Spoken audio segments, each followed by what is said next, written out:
Hello everyone. Today we are going to discuss decision making and problem solving, but basically we are going to talk about decision making only. और आज हम लोग discuss करेंगे only the theory portion को ही केवल और केवल discuss करेंगे. And I am sure this particular lecture will give you approximately 10 marks in your CSIR examination. And one thing, because this lecture is going to be long, it will be, I think so, around 1 hour. And one thing more, this lecture won't be comprising of MCQ related with this, because this lecture is going to be long. If you all want me to cover any MCQ session for such problems that is based on the theoretical portion, अगर आप theory portion पे भी चाहते हैं कि मैं MCQ deal करूं, so just please make sure to comment.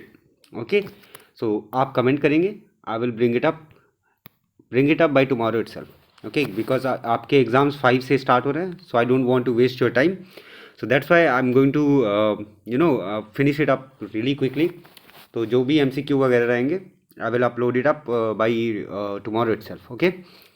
One thing more, if you haven't joined my Telegram, please make sure to join it. I have already uploaded good study material from different sources also, based on your ethics as well as your management principle also.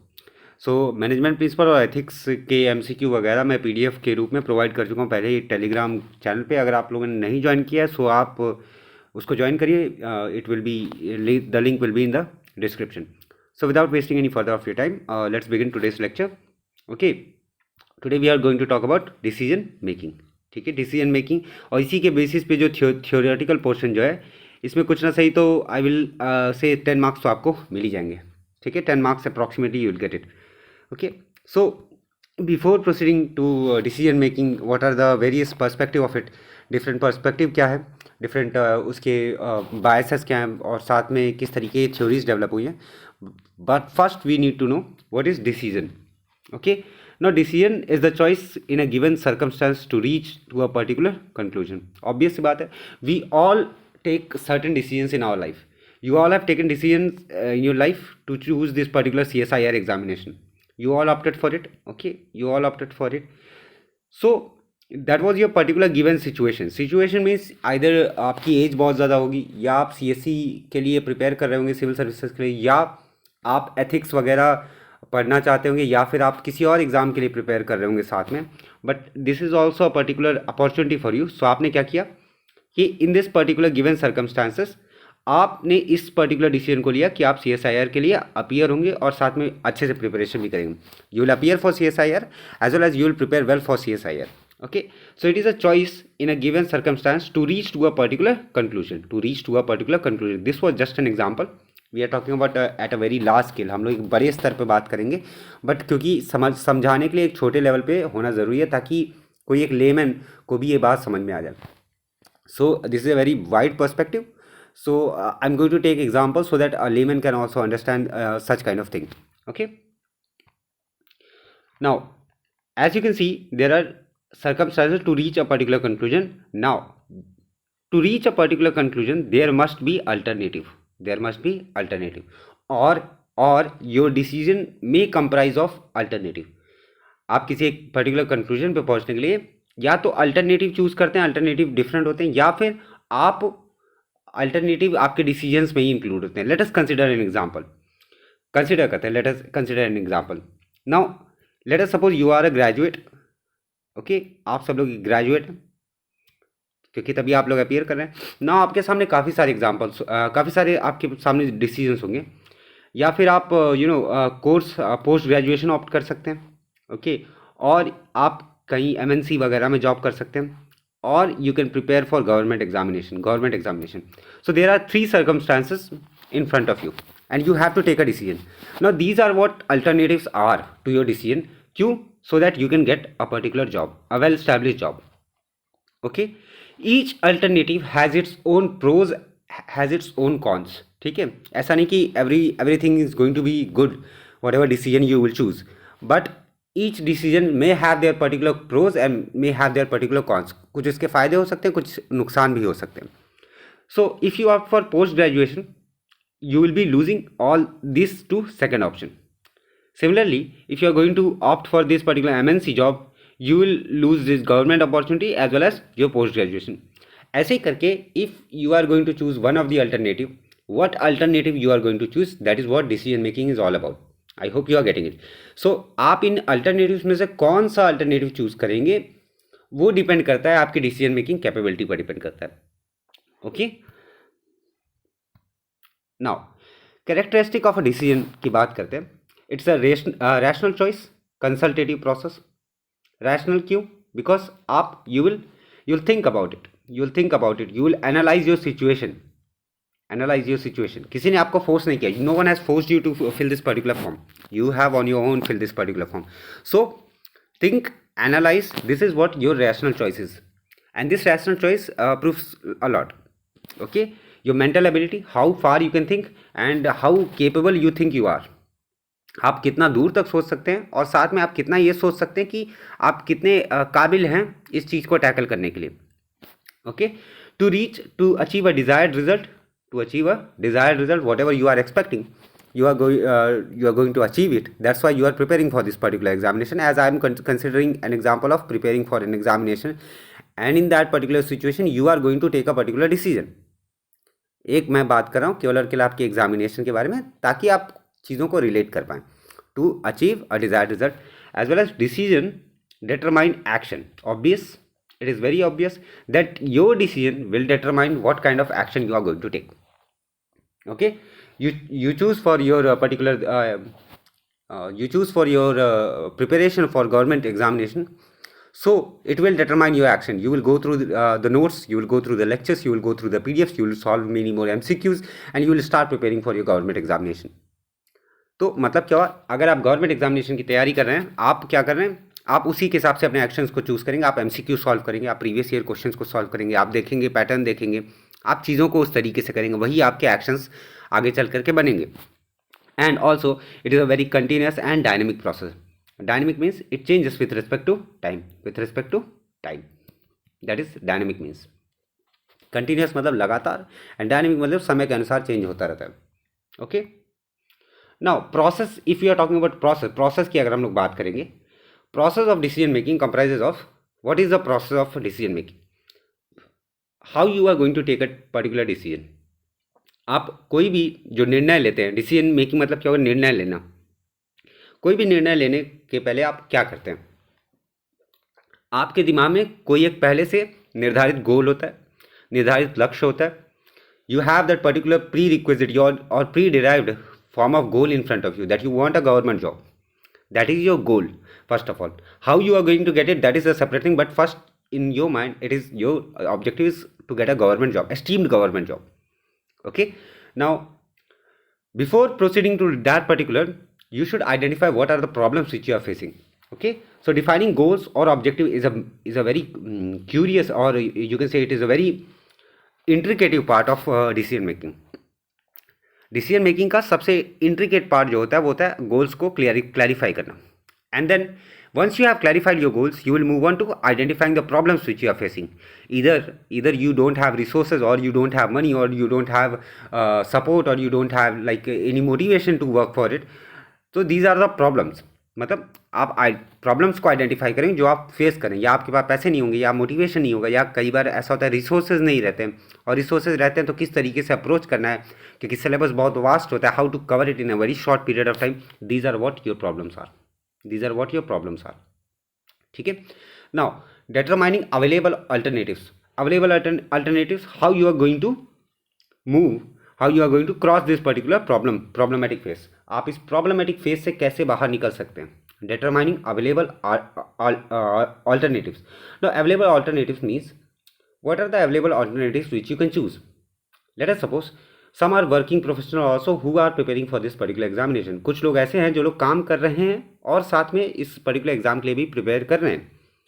सो उन्होंने क्या किया, उन्होंने alternatives को देखा कि मैं साथ में पैसे कमा सकता हूँ, and what ever I will earn from that particular job, जो भी मैं कमाऊंगा उस पर्टिकुलर जॉब से, I will utilize that particular income. मैं उस इनकम को यूटिलाइज करूँगा अपने पढ़ाई और अपनी तैयारी को सपोर्ट करने के लिए.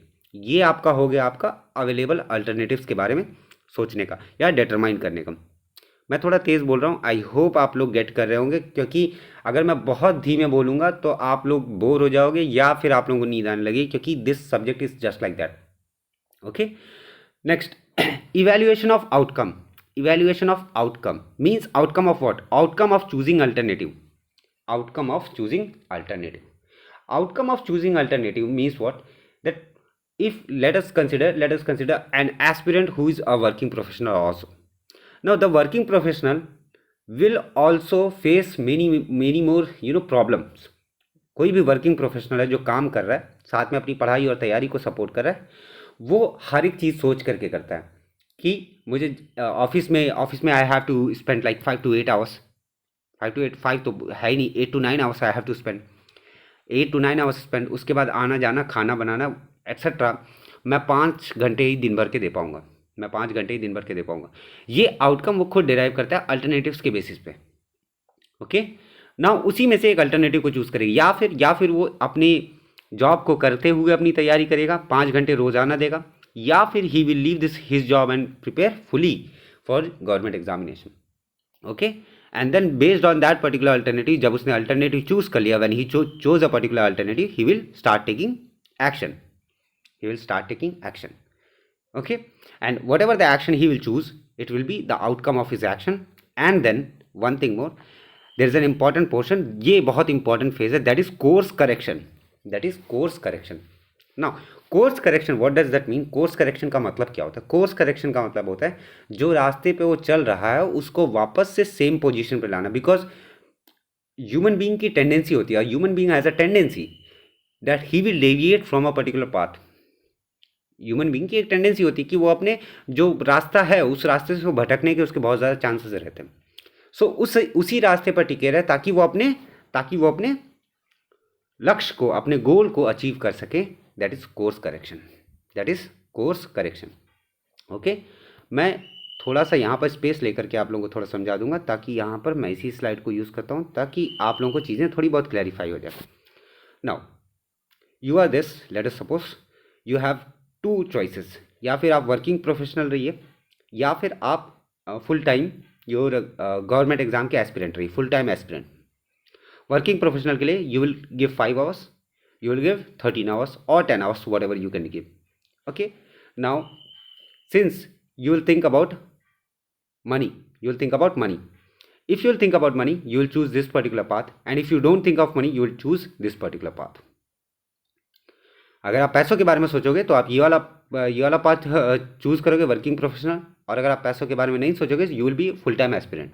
मतलब अगर फैमिली अच्छी है, they are supportive and everything, जो कुछ भी है आपके आसपास, आपके पेरेंट्स हो गए, आपके भाई हो गए, आपके बहन हो गए, वट एवर द पीपल जो आपको सराउंड कर रहे हैं, वो एक अच्छा खासा इन्फ्लुएंस डालते हैं आपके ऊपर, ताकि आप एक बढ़िया डिसीजन या एक डिसीजन, कोई सा भी डिसीजन ले सकें।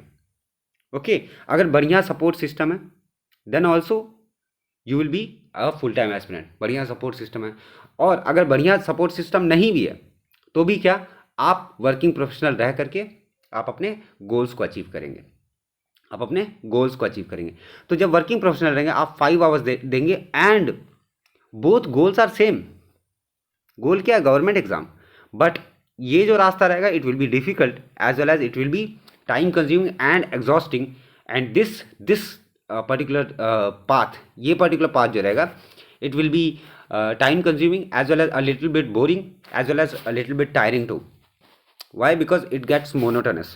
So whatever the path which you will choose does not affect your goal, does not affect your current status, but it will affect the course of action which you are going to take. मतलब जो भी आप रास्ता चुनेंगे ये आपके गोल को change नहीं करेगा, आपके अभी को चेंज नहीं करेगा, लेकिन जो भी पाथ आप चूज करेंगे उस पाथ को चूज करते हुए जब आप एक्शंस लेना शुरू करेंगे उसको वो अफेक्ट करेगा। अफेक्ट मतलब इन द सेंस आप फिर वही रास्ता अपनाएंगे। आप यहाँ पर 5 घंटा देंगे, आप पहले 8 आवर्स की जॉब करेंगे and then you will come home and then you will start preparing for your government examination. आप कोचिंग करेंगे, कोचिंग करने के बाद आप रूम पर आएंगे, उसके बाद you will study for another 6 to 7 hours. So whatever choices which are there in front of you, you will choose accordingly. Okay, I hope you are getting it. मुझे उम्मीद है कि आप लोगों को समझ में आ रहा होगा, इसलिए I am trying to maximize this particular lecture in English as well as मैं जो भी इंपॉर्टेंट है, whatever important portions are there, मैं उसको हिंदी में भी रिपीट करूंगा। I will repeat in Hindi also. Okay, now types of decision. Now in the next few slides we are going to discuss about types of decision. What are the types of decision? Now types of decision can be classified as, first of all, is programmed versus non-programmed. Programmed versus non-programmed. Programmed versus non-programmed, it's a very simple process.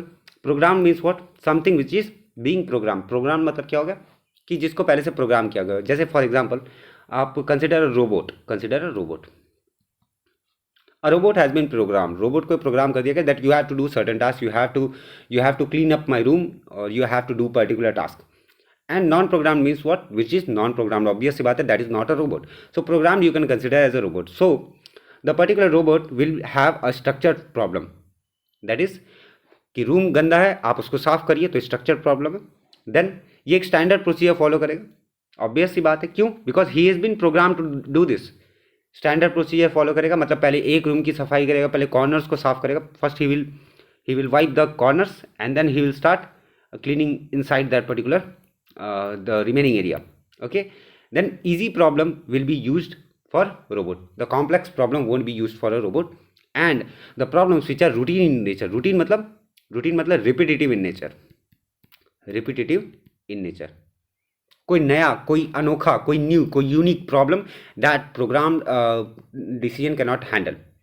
So because of the repetitive in nature, this is only based at lower level only.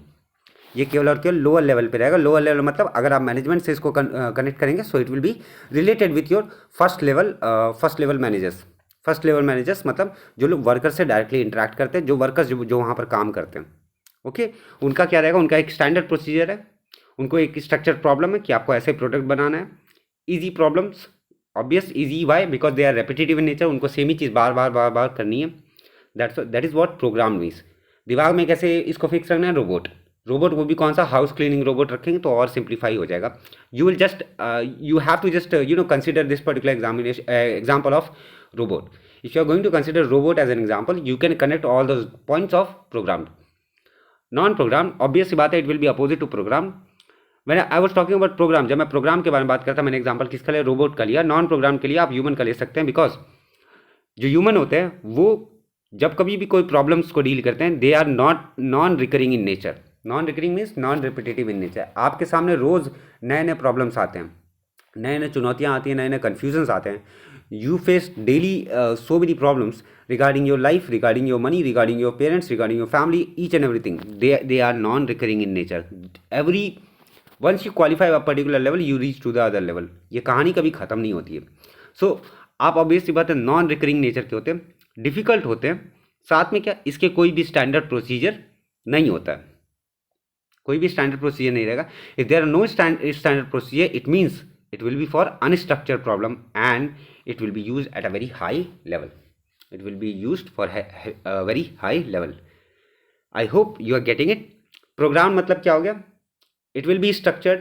क्यों? Robot को example को consider किया. Robot एक structure ही है. Structure in the sense उसको same काम करना है. He has to just wipe the room. उसको पूरा रूम को बस साफ करना है, उसके अलावा उसका कोई काम नहीं है. रिपीटेटिव नेचर का, रिपीटेटिव मतलब बार बार वही चीज़ यूज़ हो रही है, तो वो बार बार रिपीट नेचर का होगा. नॉन प्रोग्राम मतलब क्या? नॉन रिकरिंग टाइप का होगा. Okay, next, routine versus strategic. Now if you are talk, it is versus, sorry for this, it is versus. Routine versus strategic. Now routine means what? Obvious day to day functioning and consequences are very less. Like आप सुबह उठे, आपको क्या करना है? Brush करना है, you have to go to the washroom, नहाना है, एंड देन आपको नाश्ता बनाना है या फिर नाश्ता करना है. ये डे टू डे फंक्शनिंग का है. And consequences are very less whatever the decision which you'll choose. सो ये कहाँ पर होगा? लोअर लेवल का होगा. At higher level strategic will be use. Why? The word is strategic. Strategise कौन करता है चीज़ों को? स्ट्रेटेजाइज कौन करता है? आपके हाइयर लेवल. ठीक है, हाइयर लेवल मैनेजर्स के. ठीक है, हाइयर लेवल मैनेजर्स के आपको याद होना चाहिए. आप ऐसे कनेक्ट करेंगे अगर मैनेजमेंट को डिसीजन मेकिंग के साथ, उसके बाद आप देखेंगे कि आपकी जो नॉलेज है वो काफ़ी ज़्यादा बढ़ जाएगी in the case of your both this subjects. तो हाइयर लेवल में स्ट्रैटेजिक एज वेल एज यहाँ पर इंपॉर्टेंट डिसीजन लिए जाएंगे. और साथ में क्या होगा? It will B high risk and long term effect. It will comprise of high risk and long term effect, because one decision can change your particular company's future. Okay, your company's future. Okay, let me consider an example. बहुत अच्छा example लेते हैं. मैं थोड़ा सा deviate होऊंगा, but you will get it. Now there were two companies, एक था डेटॉल, एक था सेवलॉन। नाउ जैसे ही डेटॉल आया, डेटॉल सेवलॉन ने क्या किया, सेवलॉन ने बताया कि सेवलॉन ने सेम एंटीसेप्टिक यूज़ कर रहे थे दोनों। बट क्या हुआ, डेटॉल के एंटीसेप्टिक लगाने पर जलता था, जलन होती थी, और सेवलॉन के एंटीसेप्टिक लगाने पर जलन नहीं होती थी। जलन होती है ना, थोड़ा सा एकदम एकदम अजीब सा लगता है, वो आप जानते ही हो फीलिंग। तो सेवलॉन ने क्या किया, सेवलॉन ने ऐसा एक एंटीसेप्टिक किया, उसमें थोड़ा सा ऐड कर दिया जहाँ पर जलन नहीं होगी, जहाँ पर there will be no burning sensation once you applied that particular antiseptic. Because of that the Dettol market prices start reducing, because of that Dettol market price started reducing, shares वगैरह गिरने लगे। Then Dettol started doing one thing which change its entire future, जिसकी वजह से Dettol market में बहुत अच्छी पकड़ बना लिया, वो था एडवर्टीजमेंट। एडवर्टीजमेंट में क्या किया डेटॉल ने एडवर्टीजमेंट में क्या किया, उसने वो लाइनें यूज़ करना शुरू की, जलेगा इसका मतलब यह है चलेगा, ऐसे करके, जलेगा तभी सही चलेगा, ऐसे करके उन्होंने कुछ एक स्लोगन निकाल दिया कि जलेगा तो भी जेन्युइन है, मतलब ऐसे करके कि अगर जलेगा नहीं तो you won't feel that it is working effectively. So that hit Savlon so much that Dettol market price started increasing. So मतलब क्या हो गया, whatever the decision which you will took at strategic level, high risk, it will involve high risk. ये advertisement चल भी सकता था, नहीं भी चल सकता था, that depends on totally on what kind of situation you are in. I hope you are getting it. Next, operational versus policy. Operational versus policy, operational and policy. Policy means what, obvious higher level. हमने बात किया था policy making कहाँ होती है, first level manager पे, अरे sorry आपके हाई लेवल मैनेजर पे, middle and first. High level पे होता है आपका policy making, policies of organisation होगा, and it will be difficult as well as long term. But operational will be at lower levels, मैंने बताया था वर्कर्स ऑपरेशन से रिलेट करते हैं, and first level manager directly interact with workers. Problems are repetitive in nature and these are easy and short term. You are getting it once you have connected with all the previous lectures of management also. Okay, आप ये तभी समझ पाएंगे जब आपने management को ढंग से थोड़ी बहुत कवर कर पाएंगे, ताकि आप चीज़ों को कोरिलेट करेंगे और लंबे समय तक आप इसको याद रख पाएंगे। Next, personal and organizational. Personal and organizational, personal means what, it is up to you, ये आपके लिए ही है, and organization means it is related with whatever the organization which you are working in. ये organization मतलब क्या होगा, जिस भी ऑर्गेनाइजेशन में आप वर्क कर रहे होंगे उस ऑर्गेनाइजेशन पे डिपेंड करेगा। So it affects your personal life and it is taken by an individual. Organization will be taken by official capacity and to pursue organizational goal, that is basic, उसमें तो कुछ explain करने की जरूरत नहीं है मेरे हिसाब से। इंडिविजुअल और group, obvious, individual by individual and these are routine decision. Group individual, group of individual and many individual. Okay, individual, अब इसके लिए कोई एग्जांपल ऐसा लेने की ज़रूरत है नहीं, आप अपना कुछ भी कंसिडर कर सकते हैं। लेट अस कंसिडर कि टीचर आया क्लास में, ओके, टीचर आया क्लास में, उन्होंने कहा कितने लोग कह रहे हैं जो छुट्टी, कल छुट्टी हो जाए। इंडिविजुअल, आप चाहते हैं कि छुट्टी ना हो, आप चाहते हैं क्लास में पढ़ो, लेकिन सारे बच्चों ने क्या कह दिया, नहीं सर कल छुट्टी हो, that is a group. So many individual. So it means आगे चल करके हम लोग पढ़ेंगे कि जो दूसरों की वजह से जो आपके डिसीजंस अफेक्ट हो जाते हैं, because of the team effort of someone else, आपके जो डिसीजन अफेक्ट हो जाते हैं वो बायसेस में आ जाते हैं। हम लोग उसको अच्छे से डील करेंगे, बट अभी के लिए याद करिए, many a times group dominates the individual in certain decisions, not in all decisions but in certain decisions. Okay, minor versus major, minor will be lower level and major will be at higher level. Proactive and reactive, proactive means before it has been done, before a problem arises, and reactive means after a problem is in front of you. मतलब proactive means आप पहले से तैयारी कर रहे हैं, आपको पता था कि 2024 में इलेक्शन होने वाले हैं। Okay, so you have been preparing from July 2023, let us suppose आपको पता है 2024 में इलेक्शन होंगे। सो मतलब क्या होगा, बहुत सारी वैकेंसीज आएंगी। जब भी कभी इलेक्शन होते हैं बहुत सारी वैकेंसीज आती हैं, और बहुत सारी वैकेंसी इतनी जल्दी जल्दी आएंगी कि you won't have time to prepare for it, so you start preparing for that particular examination. 2024 में इलेक्शन होने वाला है। सो आपने क्या किया, आप जुलाई में ही सोच लिया कि क्योंकि 2024 में इलेक्शन होगा और बहुत ज़्यादा वैकेंसीज आएंगी, सो मुझे अपनी प्रिपरेशन को बहुत अच्छा रखना है, क्योंकि मुझे बाद में चल करके टाइम मिलेगा नहीं। So that was your proactive approach. Reactive means जब फॉर्म आया, you have seen, you have gone through that particular basic your syllabus, उसके बाद आप कंफ्यूज हो गए, उसके बाद आपने स्टार्ट किया preparation. So that is after your problem arises. Proactive means it is anticipation of problem. मैं प्रॉब्लम को पहले से दूरदृष्टि जिसको कहते हैं, मैं प्रॉब्लम्स को दूर से देखा, मुझे लगा कि हाँ ये प्रॉब्लम मैं फ्यूचर में फेस कर सकता हूँ. So I have anticipated that particular problem. मैं दूर से ही देख करके मैं समझ गया कि प्रॉब्लम आने वाली है. But after a problem arises, whatever I will do, whatever the decision I will take, it will be your reactive approach. Reactive approach वो अप्रोच होगी जहाँ पर आपके प्रॉब्लम, आपके सामने प्रॉब्लम रहेगी और फिर आप उसको फेस करेंगे. एंड इसकी वजह से क्या होगा, आप प्रेशर में आएंगे. And this pressure will somehow may lead to your benefit also और somehow may lead to your loss also. That depends totally what will you become. Either you will become a coal or you will become a diamond under that particular pressure. Proactive prevents problem, obvious, and then responsible or forward. It is forward in nature. Why? Because you have anticipated that problem. आप जुलाई से जो कुछ भी आप अपने decisions लिए, जो कुछ भी आपने स्टेप्स लिया, जिस भी डायरेक्शन में आप आगे चलने लगे, सो आपने क्या किया, आपके वो सारे के सारे स्टेप्स क्या रहे, फॉरवर्ड रहे. That is towards your goal of achieving a particular government examination. आपके जो कुछ भी आपने रास्ता तय किया, आपने उस रास्ते पर चलते चले गए स्लोली एंड देन आप अपने गोल्स के और नज़दीक पहुंचते रहे.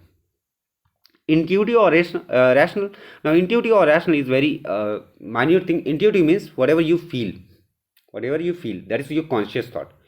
आपके दिमाग में आया कि हाँ ये करना अच्छा रहेगा, आओ चलो आज रील देखते हैं, हमने बहुत पढ़ लिया, आओ थोड़ा मूवी देखते हैं. That is your intuitive. Rational is what, कि I have very less time, I have a goal to achieve, and whatever movie I will watch, it won't be beneficial for me or my future. It will be a rational decision.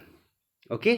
Now, sometimes intuitive are based on hunches or gut, not necessarily irrational. पूरी तरीके से irrational नहीं होते intuitive, but हाँ कभी कभार ये irrational हो जाते हैं. Okay. So इस चीज़ों को क्लियर रखना. यहाँ पर कई बार स्टेटमेंट वाइज में क्वेश्चन आ सकता है. स्टेटमेंट 1 आ सकता है, rational is depending on logic, objective analysis. Statement 2 will be intuitive is also called as irrational always. जब always आ जाएगा, so this statement will be wrong. So आपको ऐसे करके क्वेश्चन को इमेजिन करना है एंड देन आप theory as well as MCQ दोनों एक साथ कर लेंगे. ओके. रिसर्च बेस्ड और इंटरैक्टिव. रिसर्च बेस्ड मतलब आप डिसीजन तब ले रहे हैं after you have done some sort of research. आप डिसीजन तब ले रहे हैं, you are taking a decision when there you have done some kind of research. Research means what, you have found some evidence regarding it. Interactive means you have met with some other people.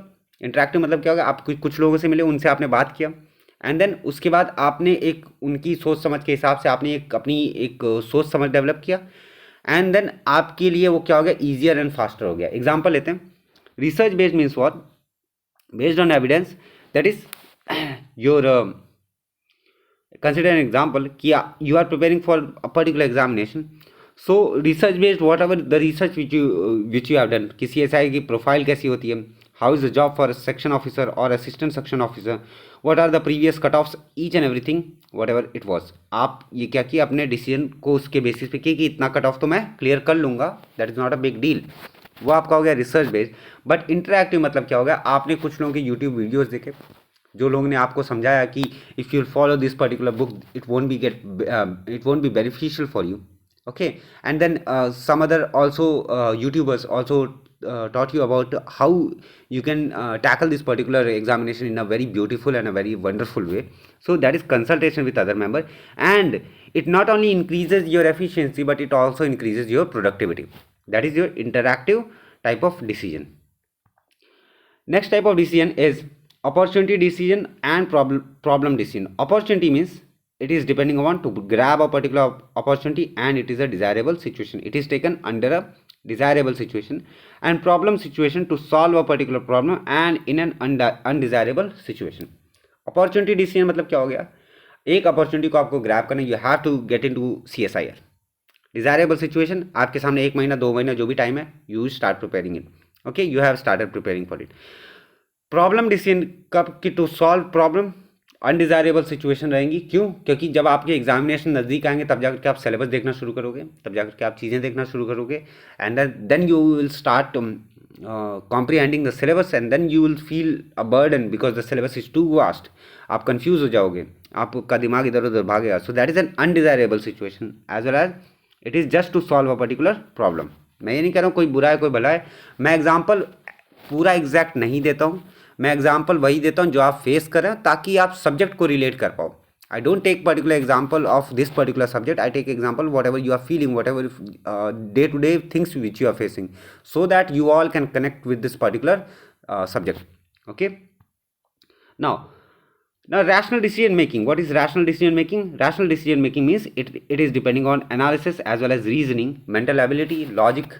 We have done with it. What are rational decision making? Process is what? Again, start with identifying goal. पहले आप गोल को निर्धारित करोगे, लक्ष्य को निर्धारित करोगे. You will define problem, you will find alternatives, and then you will choose one alternative, and then you will take an action for it, and then you will choose your correct course action. Now for the rational decision making, whatever the assumptions are. Assumptions क्या होते हैं rational decision making? Rational मतलब क्या हो गया? Logic. आप पूरे के पूरे अपने आप को Tony Stark, you think like an Iron Man. Okay. Whatever things which you are facing right now, आप उसको एक आयरन मैन की तरह सोचते हैं. आयरन मैन मतलब अपने Tony Stark. I hope you have all watch the movies.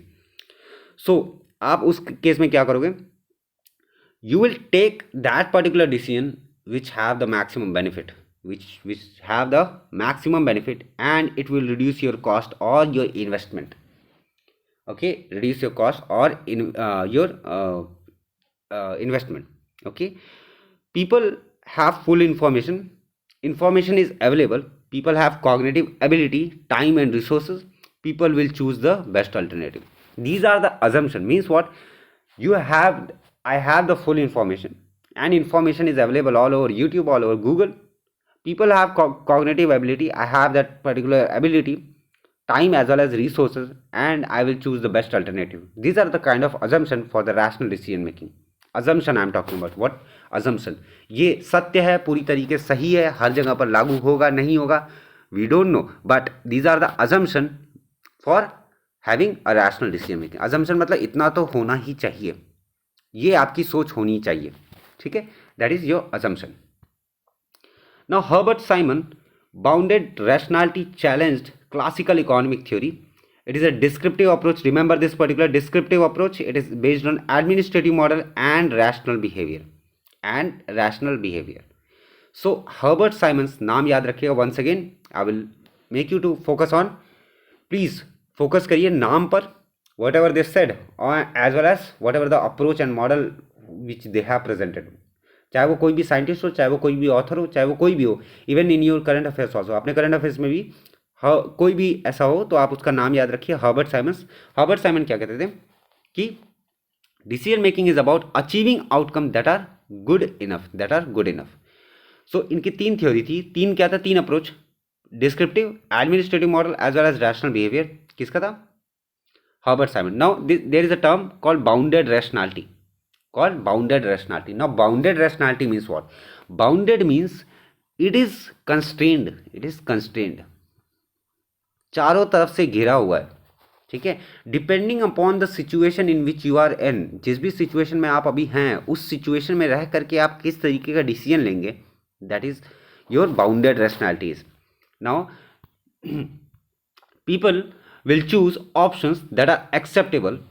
And limitations are what? कि that people doesn't have full information always. Whatever the assumption was there, ये assumption से आपके किसके? Rational decision making के. Then we talked about Herbert Simon. Herbert Simon के हिसाब से क्या था? People will choose options that are acceptable. आप वही decision choose करें जो acceptable हो. Okay? Now ये किसका है? ये Herbert Simon का, याद रखिएगा. So people rarely have full information. They don't have full information always. People have very limited time. You all have very limited time, and don't consider factors which can't be quantified. आप पहले से नहीं सोचते बैठोगे कि अगर तबाही हो गई तो क्या हो जाएगा, अगर सुनामी आ गई तो क्या होगा, तो पेपर दे पाएंगे कि नहीं दे पाएंगे. आप ये सब चीज़ें उस वक्त कंसिडर नहीं करते. यहाँ पर एक बहुत इंपॉर्टेंट वर्ड आता है, that is satisficer. Satisficer is a very very important word, very very important word. ये इंपॉर्टेंट वर्ड आपको बताता है जो साइमन के बाद थी कि रैशनैलिटी और इकोनॉमिक थ्योरी में, मतलब इकोनॉमिक पर्सन में क्या फ़र्क होता है, क्या rational person and economic person में क्या अंतर होता है. So it recognize necessary imperfection. Satisficer is what recognize necessary imperfection. दोनों के बीच में जो imperfection है उसको recognize करने को क्या कहते हैं, satisficer कहते हैं. Once again remember this, satisficer recognize necessary imperfection. Okay, now let us consider this particular, sorry for this particular error, it will be satisficer here, R will be here. Now economic man completely rational and social man completely irrational. Economic man completely rational and social man completely irrational. इन दोनों के बीच के जो difference है, this difference, that is your satisficer. That is your satisficer. Satisficer knows कि दोनों के बीच में क्या डिफरेंस.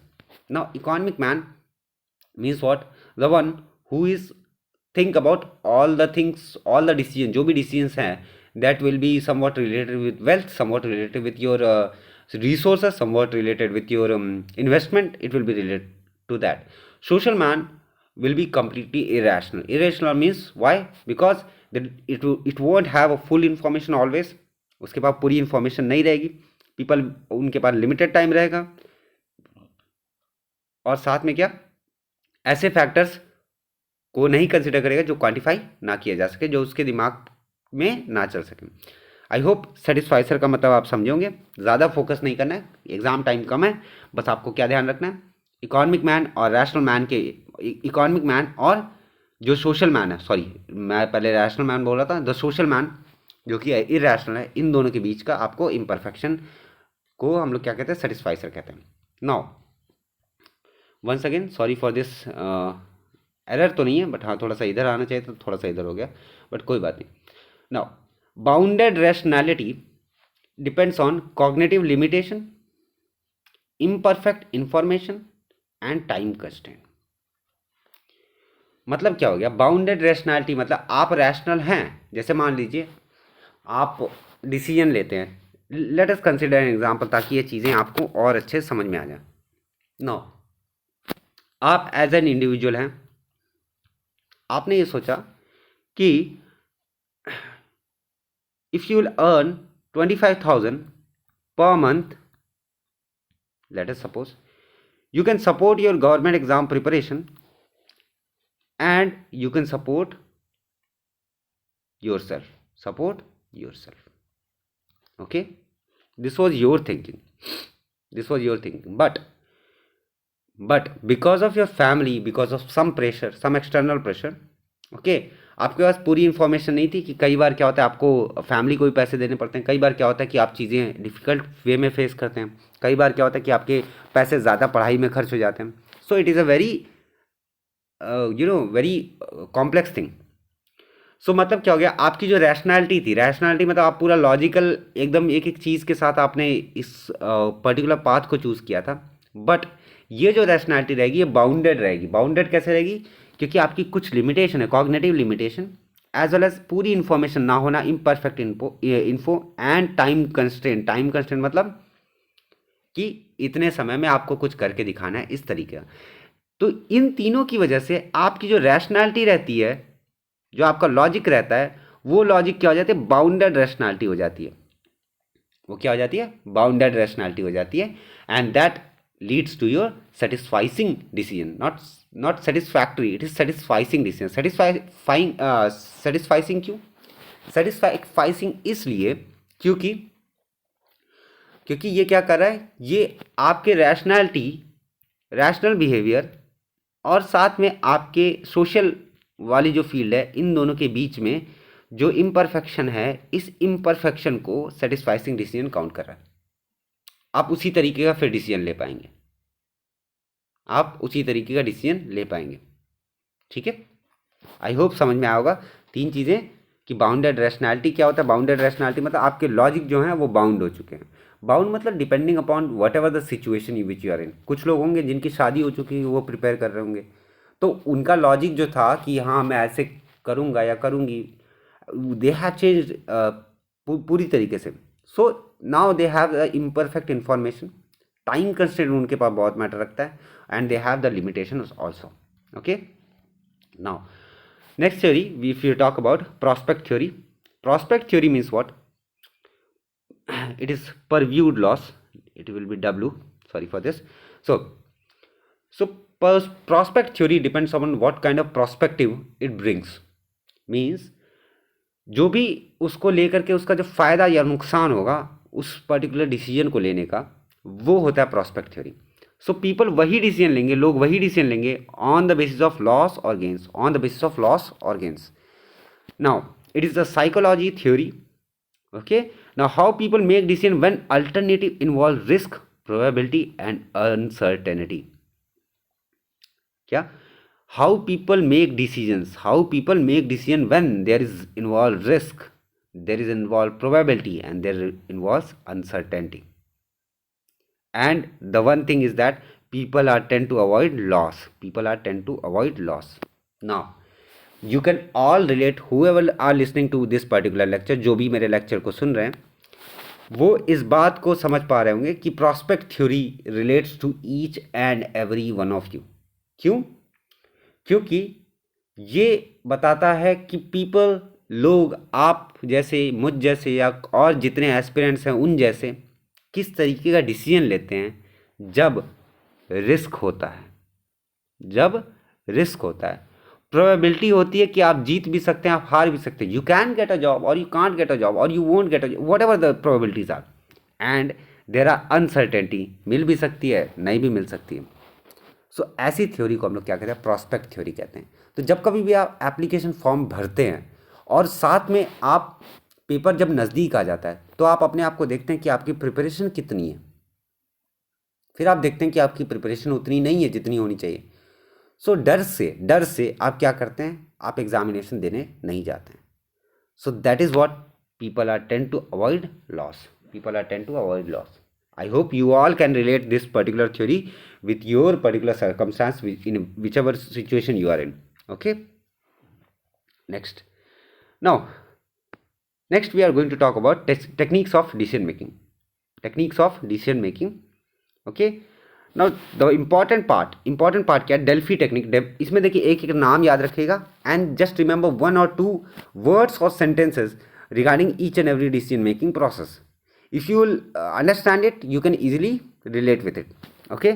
आपको क्या करना है? एक एक टेक्निक जो है उस टेक्निक का आपको नाम याद रखना है और उसके साथ में 1-2 वर्ड या 1-2 सेंटेंसेस आपको याद रखना है ताकि आप चीज़ों को रिलेट कर पाएँ अच्छे से. Okay. Delphi, generating new idea amongst a group और a team. Amongst a group और अ टीम. डेल्फी थोड़ा न्यू वर्ड है, ठीक है, न्यू वर्ड है, बट हाँ, Delphi technique is used for generating new idea among a group और a team. Okay. Now मतलब क्या हो गया? न्यू आइडिया जनरेट करना. कॉलेज स्टूडेंट से आप लोग सब लोग मिलकर के आपने सोचा कि पार्टी करेंगे, लेकिन पार्टी कैसी करनी चाहिए? तो कुछ लोग एक यूनिक आइडिया है कि let's collect some money from every student and then we can donate to a charity. That is a new idea. Okay. So new idea amongst a group और a team, that is called as your Delphi technique. Delphi technique मतलब क्या? नया idea आया एक particular team और group में. That can be given by a whole group also, पूरे group के द्वारा भी दिया जा सकता है, और एन इंडिविजुअल ऑल्सो, कोई एक इंडिविजुअल भी दे सकता है. Next, intuitive. Once again, intuitive is related with your inner self, that is gut feeling, hunches. Intuitive is that. Brainstorming कब होती है? जब आप ग्रुप में होते हो. ब्रेनस्टॉर्म मतलब जब कभी आप ग्रुप में बैठते हो and then you start discussing a particular project कि इस प्रोजेक्ट को कैसे करना है, इसमें पर्टिकुलर प्रोजेक्ट में कितनी कॉस्ट आएगी, कितना कैसे क्या होगा. सो मतलब क्या होता है?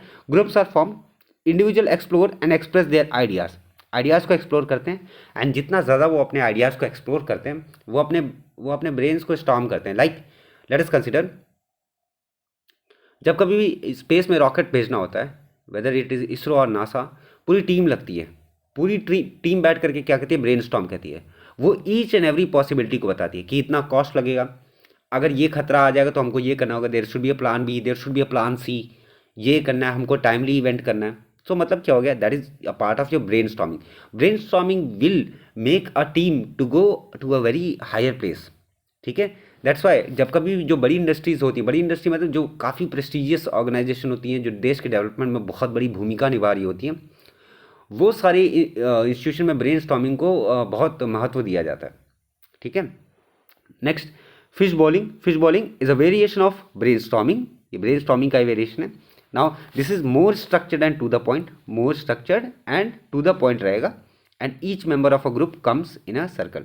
Each member of a group comes in a circle. मतलब क्या होगा, ब्रेन स्टॉर्मिंग क्या होगा, कुछ भी एक राउंड टेबल ले लीजिए या एक मीटिंग ले लीजिए, वहाँ पर काफ़ी सारे लोग बैठा दिए गए इधर उधर इधर उधर, and there start discussing.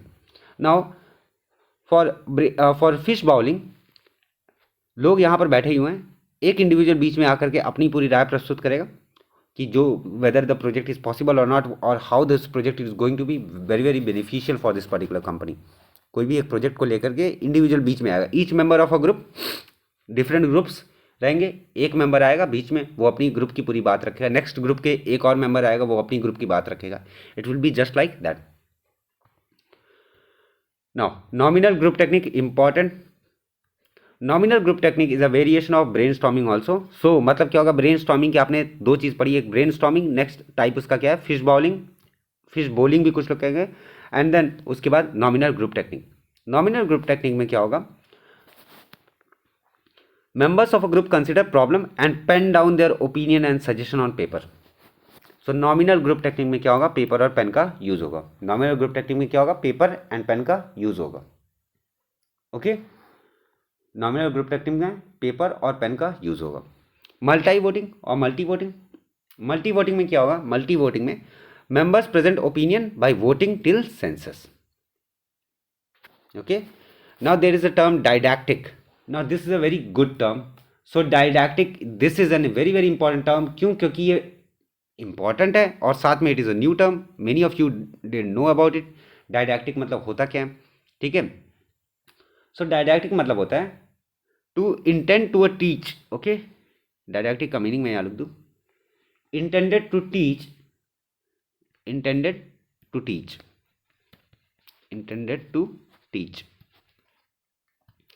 Now intended to teach में क्या होगा, सॉरी यहाँ पर ए आएगा, सॉरी फॉर दिस. नाउ दो ग्रुप है, ग्रुप 1 ग्रुप 2. दो ग्रुप कैसे हैं, ये जस्ट लाइक डाइडैक्टिक मतलब क्या होगा, इट्स जस्ट लाइक आप रिलेट कर सकते हैं डिबेट के हिसाब से. किसके हिसाब से, डिबेट के हिसाब से. डिबेट के हिसाब से मतलब क्या होगा कि एक ग्रुप यस रहेगा, फॉर में रहेगा, फेवर करेगा, and another group will favour no, another group will be favouring no. एक ग्रुप हाँ में कहेगा, यस मैं इसके समर्थन में हूँ, दूसरा ग्रुप उसके विपक्ष में खड़ा होगा, कहेगा नहीं ये चीज़ नहीं हो सकती. ठीक है, ये अपने बातों को साबित करेगा, ये अपने बातों को साबित करेगा. This particular group will prove his own point and this particular group will prove his own point, and they both will then debate on it and then reach to a common conclusion. common conclusion मतलब कैसे, let us consider example. Debate का एक topic लेते हैं, बहुत basic topic, ठीक है. Even Indian navy में भी ये आपका ग्रुप डिस्कशन में पूछा गया था. The topic was love marriage versus arrange marriage. ठीक है, now love marriage versus arrange marriage, कुछ लोग उसके हाँ में बोलेंगे, सम विल फेवर इट, यस होना चाहिए, लव मैरिज होना चाहिए. कुछ लोग कहेंगे नहीं नहीं नहीं, लव मैरिज नहीं होना चाहिए बट अरेंज मैरिज होना चाहिए. लव मैरिज वाले बताएंगे कि लव मैरिज में आप एक दूसरे को जान रहे हो, पहचान रहे हो, you will marry and then you will have a very wonderful future. और जो अरेंज मैरिज को फेवर करेंगे वो बोल रहे अरेंज मैरिज को देखिए, हमारे माता पिता ने शादी किया, बहुत सारी चीज़ें हैं जो उसको सही साबित कर सकती हैं, बहुत सारी चीज़ें जो तलाक वलाक कम होते हैं एंड ऑल. लेकिन क्या होगा, जब दोनों के डिस्कशन ख़त्म हो जाएंगे तो क्या होगा, एंड में दोनों को एक कंक्लूजन पर आना पड़ेगा. क्यों, हर एक लव मैरिज ख़राब नहीं होती, हर एक आपके अरेंज मैरिज ख़राब सही नहीं होती. ठीक है, सो मतलब क्या होगा, love come arrange will be a better solution for that particular particular debate. So just like that only, दो ग्रुप रहेंगे, दो ग्रुप में एक ग्रुप फेवर यस करेगा, another group will favour no. Okay, now synectics and methods. Synectics means group discusses a problem to develop creative और innovative idea. याद रखिए, synectics is related with innovative idea. Just remember one word, innovative idea किससे related है, सिनेटिक्स से. Methods में क्या आते हैं, रोल प्ले करेगा, एनालॉजीज देगा, मेटाफर्स देंगे, क्या ग्रुप के मेंबर्स, कौन देगा, ग्रुप के मेंबर्स देंगे.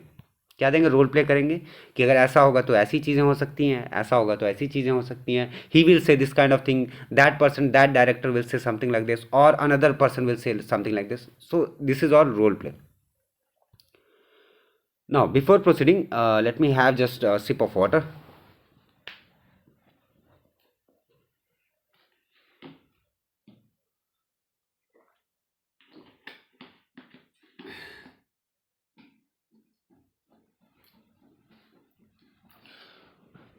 Now, sorry for that. Now, we'll deal with quantitative. Okay. Now, quantitative मतलब क्या, हम लोग मेजर कर सकते हैं. It can be quantified.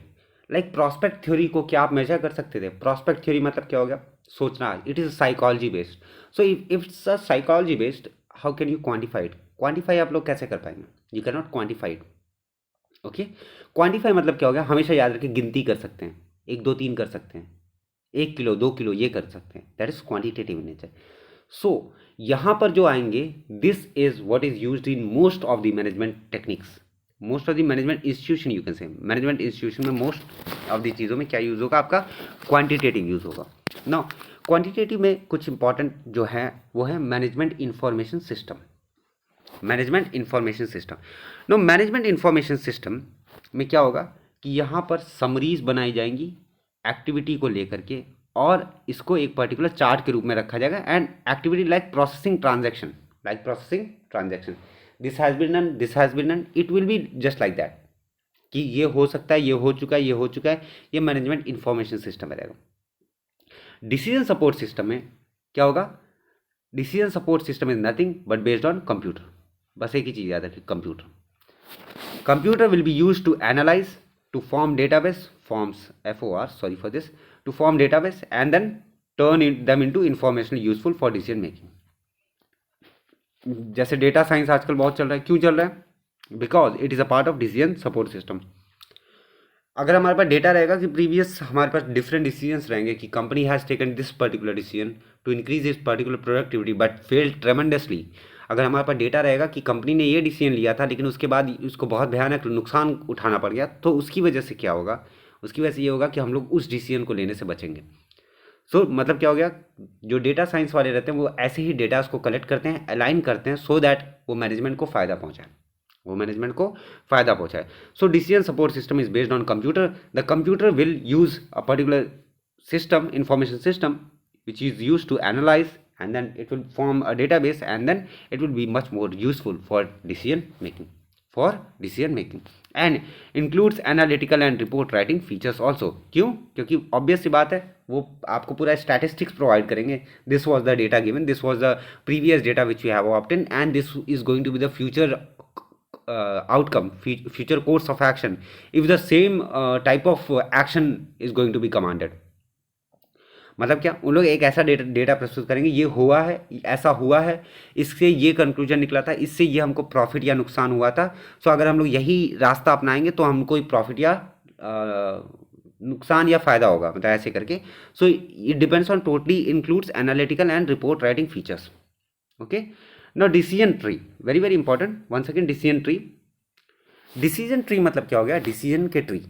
Simple. Decision tree, decision मतलब क्या हो गया, आप जो भी आप फैसला लोगे, उसका ट्री मतलब क्या हो गया. ट्री में क्या होता है, ट्री में एक रूट होता है, and then it have a stem, it has root, and then it has many branches, ठीक है. मतलब क्या हो गया, डिसीजन ट्री में क्या होगा कि ये कहाँ पर यूज़ होगा. सबसे पहली चीज़ जो आपको याद रखनी है, it is used for uncertain condition. पहली चीज़ ये आपको ध्यान में रखनी है, अनसर्टेन कंडीशन. नाउ क्या होगा कि यहाँ पर जैसे लेट अस सपोज यहाँ पर एक ब्रांच जो है, this is towards one action, one decision. Let us suppose decision, let me cut it, this is one decision one, and let us suppose this branch is your decision two, D2. Now when that sets out alternative course of action, D1 or D2 course of action are different, as well as it will find the consequence of each alternative, consequence of each alternative. आपको ये नहीं याद रखना कि branches क्या होती हैं या stem क्या होता है या root क्या होता है, नहीं, ये सब नहीं याद रखना. आपको बस याद रखना है क्या, बस रिलेट करना है। आपके पास दो डिसीजंस हैं, इस डिसीजन के दोनों के क्या होंगे, कुछ ना कुछ कॉन्सिक्वेंस होंगे, जो भी आप लेंगे उस कॉन्सिक्वेंस को देखना और साथ में क्या करना, प्रोबेबिलिटी असाइन करना, प्रोबेबिलिटी असाइन करना, प्रोबेबिलिटी असाइन करना। अगर प्रोबेबिलिटी असाइन कर दी उसके बाद क्या होगा, प्रोबेबिलिटी किसके ऊपर असाइन करेंगे कि इसका फ्यूचर में होने की संभावना कितनी है, फ्यूचर में होने की संभावना कितनी है। Now, once you have assigned those probability, let me give you another example so that you all can understand and relate with this particular topic. So, for decision tree, you are here. Okay, now you have two options. Once again, I will take you as an example. मैं आप ही को consider करूंगा। दो है आपके सामने, या तो आप रील्स देख लीजिए या फिर आप पढ़ लीजिए और you will study. Okay, now you have this alternative course of action. ठीक है, कंसिक्वेंस क्या होगा, this will lead to waste of time and this will lead to a better future. You have already known the consequence, but you have assigned once again, आप subjective probabilities assign करोगे। अगर आप पढ़ोगे तो इसकी होने के चांसेस कितने हैं, let us suppose the chances are 0.9 means 90%, and waste of time होने के कितने चांसेस, 100%। पूरा का पूरा मेरा टाइम वेस्ट होगा, कुछ सीखने को मिलेगा नहीं। So this is a probability with waste of your, so it is depend on likelihood of future events occurring, likelihood of future events occurring. I hope you all can understand with this particular example. Decision tree, cost benefit analysis. Now comparing cost incurred to the total benefit derived, cost incurred to the total benefit derived, cost benefit मतलब कितना आपको पैसा लगाया और कितना आपको फ़ायदा हुआ। ऐसे ही क्या होता है, कुछ एग्जाम्स में जब सिलेबस बहुत बड़ा होता है सो हम लोग मार्क्स बेनिफिट एनालिसिस करते हैं। मार्क्स बेनिफिट एनालिसिस में क्या होता है, मार्क्स बेनिफिट एनालिसिस में हम लोग ये देखते हैं कि इस पर मैं अगर कम टाइम दूंगा लेकिन मुझे ज़्यादा मार्क्स मिल जाएंगे। बात समझ रहे हैं। Let us consider an example, Indian geography को कंसिडर करते हैं जो आपके CSIR के सिलेबस में। अगर आप सॉइल्स, क्लाइमेट, रिवर सिस्टम, ये 3 टॉपिक बढ़िया से करके जाएंगे सो आपका ये जो आपका ज्योग्राफी का सेक्शन है उसमें 25 में से कुछ ना से आप 15+ स्कोर कर लेंगे, 15+ पूरे चांसेस है।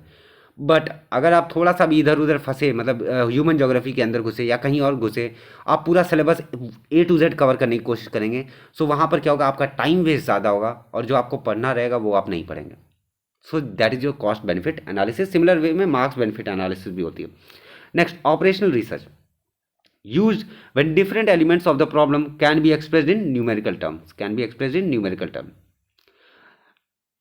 अब इसमें मैं क्या ही एक्सप्लेन करूं। Next is break even analysis. Break even analysis determine sales needed to break even. मैंने आपको बताया था ब्रेक इवन पॉइंट क्या होता है। ब्रेक इवन पॉइंट आपको याद होगा, what is break even point. Break even point is a point where there is no profit no loss, that is called as break even point. Now consider both fixed cost and variable cost, अब fixed cost और variable cost के बीच का फर्क देखिए। Fixed cost मतलब क्या है, consider example, जैसे जैसे आपका आप जहाँ पर रह रहे हैं वहाँ का रूम रेंट जितना भी आप दे रहे होंगे, let us suppose you are paying 5,000 each month आप दे रहे हैं, ये आपका क्या होगा, फिक्स्ड कॉस्ट हो गया एवरी मंथ का रहने का। वैसे तो ये बनता है क्वांटिटी और कॉस्ट के बीच में, बट हाँ अभी इसको ध्यान में नहीं रखेंगे, अभी अपना एग्जांपल कंसिडर करेंगे। 5,000 आप पर मंथ दे रहे हो, या आप हर मंथ दे रहे हो, एंड देन आपके रहने का, खाने का, पीने का, क्यों, क्योंकि बाहरी इन्फ्लेशन हो रही है, चीज़ें चेंज हो रही हैं, साथ में दवाइयों का, मेडिसिन का, और या फिर आपकी बाकी ज़रूरतों का या पेन पेंसिल का जिसके प्राइसेस बढ़ रहे हैं, दैट इज कॉल्ड एज जो वेरिएबल कॉस्ट। और इसका कुछ इस तरीके से वेरिएबल कॉस्ट का रहता है, जैसे जैसे क्वांटिटी बढ़ेगी कॉस्ट उसका बढ़ता रहेगा, ऐसे करके रहता है। ठीक है, नाउ तो बच्चा लोग ये बहुत इंपॉर्टेंट है। देखिए 31 स्लाइड्स पे पहुंचे हैं, it's still like 17 I would say 26 slides more, but don't worry, आज इसको ख़त्म कर देंगे क्योंकि एग्ज़ाम नज़दीक है। सो जितना अच्छे से कंप्लीट कर पाएँ उतना ज़्यादा अच्छा है। ना डिसीजन मेकिंग स्टाइल मैट्रिक्स, और मैं आपको बता दूं आगे आने वाली जो भी स्लाइड्स हैं those are very very very very, जितनी बार वेरी लिखिए कम है। ठीक है, जितनी बार वेरी लिखेंगे उतना कम है, क्योंकि आने वाले जितने भी स्लाइड्स रहेंगे, अभी तक तो जब था वो ट्रेलर था, उसमें से पूछा जा सकता है, there are some probability, but the next upcoming slides will be your very important for your particular exam, this particular examination. Now there is a term called ambiguity. What does ambiguity means? Ambiguity means it is uncertain type. ठीक है, one or more interpretation is there. ठीक है, one or more interpretation is there. And structure means what? A simple routine way. ठीक है, now बहुत ध्यान से सुनिएगा, ये आपके सामने जो है ये है आपका decision making style matrix.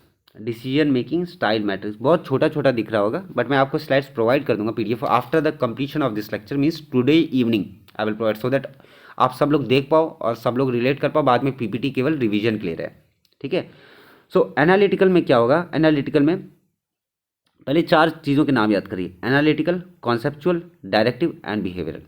Analytical, conceptual, directive and behaviour. इस साइड में हम लोग रखेंगे एम्बिग्यूटी एंड स्ट्रक्चर। ठीक है, इस साइड में हम लोग रखेंगे टेक्निकल और सोशल। याद रखिएगा, ऊपर एम्बिग्यूटी, नीचे स्ट्रक्चर, इस साइड में टेक्निकल, इस साइड में सोशल। ठीक है, अब देखिए it is just like graph की तरह ही इसको समझेंगे तब जाकर के चीज़ें समझ पाएंगे। देखिए एनालिटिकल में क्या होगा? It is committed to find the best answer, enjoys problem solving, comfortable with large amount of information, innovative, thrives to control each and everything is written there. मैं बार बार एक ही चीज़ नहीं पढ़ूंगा, बस आपको याद क्या रखना है वो देखिए। एनालिटिकल में क्या होगा? एनालिटिकल जब भी चीज़ें एनालिटिकल रहेंगी, it will have a high ambiguity and low technical issue, low technical, yes, it will be low technical. Low technical means what? It will be based on your problem solving approach, and जितना information आपके पास available होगा उतने पर वो होगा।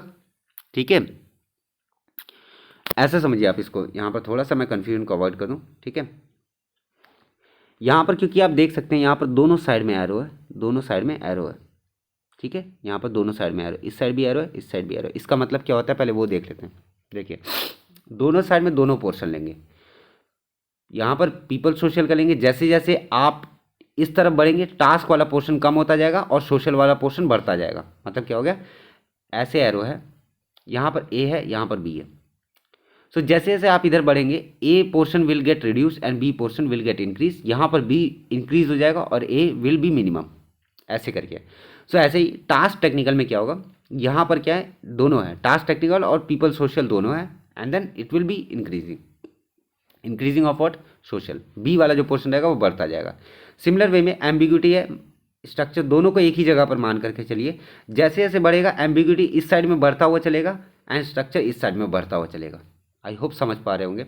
ठीक है, सो analytical जो रहेगा, एनालिटिकल में क्या होगा? स्ट्रक्चर उसमें कम रहेगा लेकिन एम्बिग्यूटी ज़्यादा रहेगी। मतलब उसके पास काफ़ी सारे इन्फॉर्मेशन रहेगी, काफ़ी सारे इन्फॉर्मेशन की वजह से वो काफ़ी सारे the data can be interpreted in more than one sense. ठीक है, ठीक है, so enjoy variety and new challenges, variety and new challenges. साथ में क्या? इतना ही नहीं, साथ में क्या? It will have low social और people skill and it will have more technical skill, not low but more technical, जो मैं शुरू में बोला था उसके लिए मैं माफ़ी चाहूँगा। सिमिलर वे में अगर आप देखेंगे इसको ध्यान से, तो यहाँ कॉन्सेप्चुअल है ना। ये कॉन्सेप्चुअल में क्या होगा? कॉन्सेप्चुअल में देख सकते हैं कहाँ पर है? यहाँ पर है पीपल सोशल ज़्यादा है, एम्बिग्यूटी ज़्यादा है। मतलब क्या होगा कॉन्सेप्चुअल में? It will be related with achievement oriented. ठीक है, व्हाट इफ्स ये आप रट लीजिएगा, देख लीजिएगा। ठीक है, क्योंकि पीपीटी प्रोवाइड कर दूंगा। ह्यूमैनिटेरियन जैसी हो गया, आपको पता है कि सोशल उसका ज़्यादा फैक्टर है, पीपल के प्रति ज़्यादा वो कंसर्न रहेगा, वो वैसा डिसीजन। सिमिलर वे में अगर आप बिहेवियरल पे जाएंगे, बिहेवियरल किसके ऊपर डिपेंड करता है? कम्युनिटी के ऊपर, पीपल्स के ऊपर। So it will have a more of people और social skill than technical skill. And similar way में आपका जो डायरेक्टिव रहेगा उसमें टेक्निकल पोर्शन ज़्यादा रहेगा and it will be much more structured way. ध्यान रखिएगा इस बात को। एरो कैसे है? एरो ऐसे है, चाहे वो ऊपर हो चाहे वो नीचे। जो ऊपर होगा वो भी यहाँ पर है। मान लीजिए दिस इज ए, मान लीजिए this is B. Clear cut लिख देता हूँ, ए कॉमा बी, ऐसे रखिए। तो जैसे जैसे आप ऊपर की ओर बढ़ेंगे A will increase and B will decrease. Remember this. जब तक आप ये नहीं ध्यान में रखेंगे आपको चीज़ें समझ में नहीं आएंगी। डायरेक्टिव मतलब क्या होता है, मैंने आपको मैनेजमेंट की उसमें ही बताया था, डायरेक्ट करना, लोगों को डायरेक्ट करना। सो आपको केवल रिजल्ट से मतलब होगा, आपको लोगों से मतलब नहीं होगा, आप अग्रेसिव नेचर दिखाओगे, आप लोगों की कदर नहीं करोगे। क्यों? क्योंकि आप एक फिर सेट रूटीन में चल रहे हो, सेट स्ट्रक्चर में चल रहे हो, और आप मोर टेक्निकल फोकस में हो as comparison to more social focus के। So it is a type of decision making style matrix. So this matrix is very very important. Okay, next, decision making behavior. If you are talking about decision making behavior, so psychological, normative, cognitive, then okay, three are basic decision making behavior. ना इसमें क्या, psychological, psychological मतलब क्या होगा, ये derive किससे, psychological मतलब क्या होगा, आपके मानसिक रूप से, दिमाग से, ठीक है। सो दिमाग से इसका मतलब क्या हो गया, it is related with your mind और साइकोलॉजी। मैं काफ़ी देर से हिंदी बोल रहा था, I am sorry. Okay, so psychological means what, it will be depending on your brain, आपकी ब्रेन की कैपेसिटी कितनी है, किस तरीके से आपका ब्रेन वर्क करता है। So decisions will derive from the needs, जो भी आपकी ज़रूरत रहेगी, जो भी आपकी डिज़ायर रहेगी, जो भी आपका प्रेफरेंस रहेगा, और what ever you value the most, ठीक है, that is what your psychological decision making will be centred. This type of decision making is centered on the individual deciding, whatever the needs are there, whatever the desires are there, preferences or values are there, depending upon those you will take a particular decision, and that is called a psychological behavior of decision making. Okay, normative मतलब क्या होगा, normative will be for the group, ठीक है, particularly in group such as in an organization. Okay, now it is about communicative rationality, मतलब आपस में बातचीत करके, by group discussing it, by brainstorming it, you will take that particular decision. Okay, so it is derived from the ability to communicate and share logic using firm premise and conclusion to drive behavior, just like brainstorming or fish bowling, whatever you prefer. Cognitive, now cognitive is just like, it goes, you can say the subconscious thought also, आप वहाँ से connect कर सकते हैं. So it is an integrated feedback system between individual or organization making a particular decision. So it involves iterative cycles of constant assessment of the reaction and impact of a decision. Very very important, very very important. Now what does cognitive means? Cognitive मतलब क्या होता है, अगर आप देखेंगे कि cognitive मतलब क्या होता है, so the correct meaning will be relating to the mental process involved in knowing, learning and understanding thing. So cognitive is an integrated feedback system. What does feedback system means? अभी बताता हूँ मैं, थोड़ा सा रुक जाइए. Feedback system between individual or organization making a decision. Also, this involves iterative cycle of constant assessment of the reaction and impact of a decision. अभी इसको अच्छे से डील करते हैं ताकि आप समझ जाए. मैं थोड़ा सा ब्लैंक पेज ढूंढता हूँ ताकि थोड़ा सा खाली मिल जाए, यहाँ यहीं पर बता देता हूँ. Okay, now let us suppose you are here. Okay, now आपके पास सपोज टाइम ट्रेवल करने की पावर है. You have what, time travel. तो ठीक है, सो आप क्या करेंगे, आपने फ्यूचर देखा हुआ है क्योंकि आप कहाँ से आ रहे हैं, 2023 से आ रहे हैं, and now you are in 2010. So whatever the mistake which you have committed in 2010, you won't be committing in 2023. So आप क्या करेंगे, अपने कोर्स को, अपने फीडबैक लिया, अपने फ्यूचर से जो रिजल्ट आपको मिला उससे आपने फीडबैक लिया, उस फीडबैक को आपने करंट सिनारियो में इंप्लीमेंट किया ताकि 2010 चेंज हो जाए, सो दैट 2023 कैन इम्प्रूव. मतलब आपने रिजल्ट को अपने ध्यान में रखा, आपने जो भी डिसीजन लिया था उस रिजल्ट से आपने कंक्लूजन ड्रॉ किया. पहले रिजल्ट आ चुका है, आपने उस रिजल्ट से कंक्लूजन ड्रॉ किया कि इसमें ये गड़बड़ी थी. उसके बाद आपने उस रिजल्ट से कंक्लूजन ड्रॉ करके वापस अपने दिमाग में चलाया कि नहीं, मैं इसको इस तरीके से सही कर सकता हूँ. I can from the particular future, from a particular point of view, that you have already the particular result of a particular course of action. If you have taken a particular course of action, you have that particular result.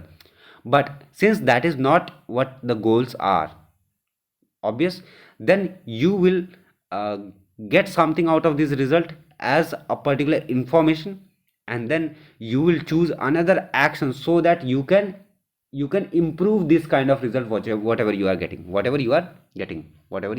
here, आप उसको improve कर सकते हैं, you can improve it. And that is what feedback system is. Feedback means to get feedback from your action, from your actions and consequence. From your consequence you will get feedback from it, so that you can improve that particular decision. आप जो भी आप action लिए उससे जो भी consequence मिला, consequence से आपने क्या लिया, फीडबैक लिया, फीडबैक को आपने अपने इम्प्लीमेंट किया ताकि आप बढ़िया तरीके से डिसीजन ले पाए. Okay, so next is optimizing. Okay, yeah. Now this is constant assessment. What does that mean? Constant assessment means आपके सामने कॉन्सिक्वेंस है, आप कॉन्स्टेंट असेसमेंट ले रहे हो कि if I will take this decision I will have this consequence, and whatever the consequence which I am having this is not where the goals are. So मैं क्या करूँगा, बार बार अपने डिसीजन को change करता रहूँगा. मतलब आप एक दिन में 9 घंटा पढ़ना चाहते थे, आप 9 घंटा नहीं पढ़ पाए. सो आपने कहा कि मैंने यहाँ टाइम वेस्ट किया, मैंने वहाँ टाइम वेस्ट किया. आपने अगले दिन क्या किया, आपने अगले दिन उसको 9 घंटा पढ़ने की कोशिश किया, लेकिन आप फिर से 9 घंटा नहीं 8 घंटा पढ़ पाए. सो दैट इज कांस्टेंट असेसमेंट. अपने आप को एनालाइज करना कि मैं क्या जितना पढ़ना चाहता हूँ उतना मैं पढ़ पाया कि नहीं पढ़ पाया.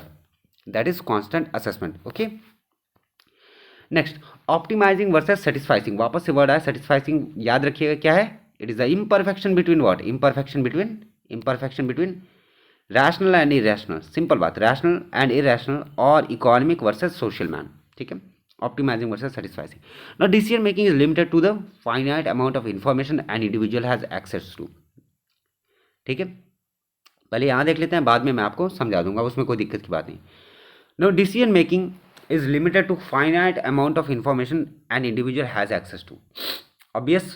What was the theory, what was the assumption which we carried when we are talking about Simon को जब हम लोग डिस्कस करते हैं, हमने assumption क्या लिया था, हमने assumption लिया था कि the particular human being has all the information. That was the rational thinking, but Simon thinking was there कि full information is not available. So because of that only the information is not fully, it is very finite in nature, and because of that finite in nature we are not truly sure whatever the decision which will take. Okay, so true objectivity is impossible and decisions are therefore intrinsically flawed. If you have less information, then you will take decisions according to the less information. अगर आपके पास कम information है तो आप उसी कम information के basis पे आप decision लेंगे. मतलब लेट अस सपोज आपको कोई एक आदमी दिख गया, वो कुछ गलत कर रहा है, गलत मतलब किसी को मार रहा है, तो आपने उसके लिए अपने दिमाग में जजमेंटल हो गया, आपने you thought that this person is bad, this person is really bad, ये किसी को मार रहा था, he is not good at all. Let us consider this particular example. But since you have a very limited amount of information for that particular human being who was beating up another person, so that is intrinsically flawed, because maybe that may be a situation where that person who was getting beaten up, जो person मार खा रहा था, वो कुछ गलत कर रहा हो, इसकी वजह से वो आदमी उसे मार रहा हो. Are you getting it or not? So if you have not the full information but you have a very limited information, अगर आपको limited information रहेगी तो आप क्या करोगे, तो आप उसी के हिसाब से डिसीजन लोगे, और जब आप उसी के हिसाब से डिसीजन लोगे तो वो डिसीजन पूरी तरीके से सही हो नहीं सकता. So that is your intrinsically flawed. Okay, now satisficer को पता है what an economic rational person is and what a social person is. So satisficer will recognize this necessary imperfection and prefer faster but less perfect decision. याद रखिएगा, prefer faster and but less perfect decision. Prefer faster but less perfect decision. Less perfect decision. Remember this. Less perfect, faster. कौन सा आपका, ये आपका satisficer. Similar way में maximiser जो रहेगा, जो मैक्सिमाइजर रहेगा, ये टाइम ज़्यादा लेगा, लॉन्गर टाइम लेगा, but it will find an optimal choice. Are you getting it or not? Now once again there are two words. What are they? Satisficer and maximizer. Maximizer will take longer time. Maximizer will take longer time, but it will reach to the optimum choice. But a satisficer will take less time. Will prefer less time. Less time means prefer faster but less perfect solution. Okay, less perfect solution. Now intuitive versus rational. यहाँ पर word once again Daniel Daniel Kahneman बोल दीजिए, या जो सही लगे आप लोगों को बोलिए। कुछ लोग इनको केनमैन भी बोलते हैं, तो that depends on you. Now Daniel puts forward a theory where there are two separate mind that compete for influence within each of us. Intuitive versus rational. Now ये हम लोग कंसिडर कर सकते हैं, इसको रिलेट कर सकते हैं हम लोग किसके साथ में, conscious as well as subconscious perspective के साथ में।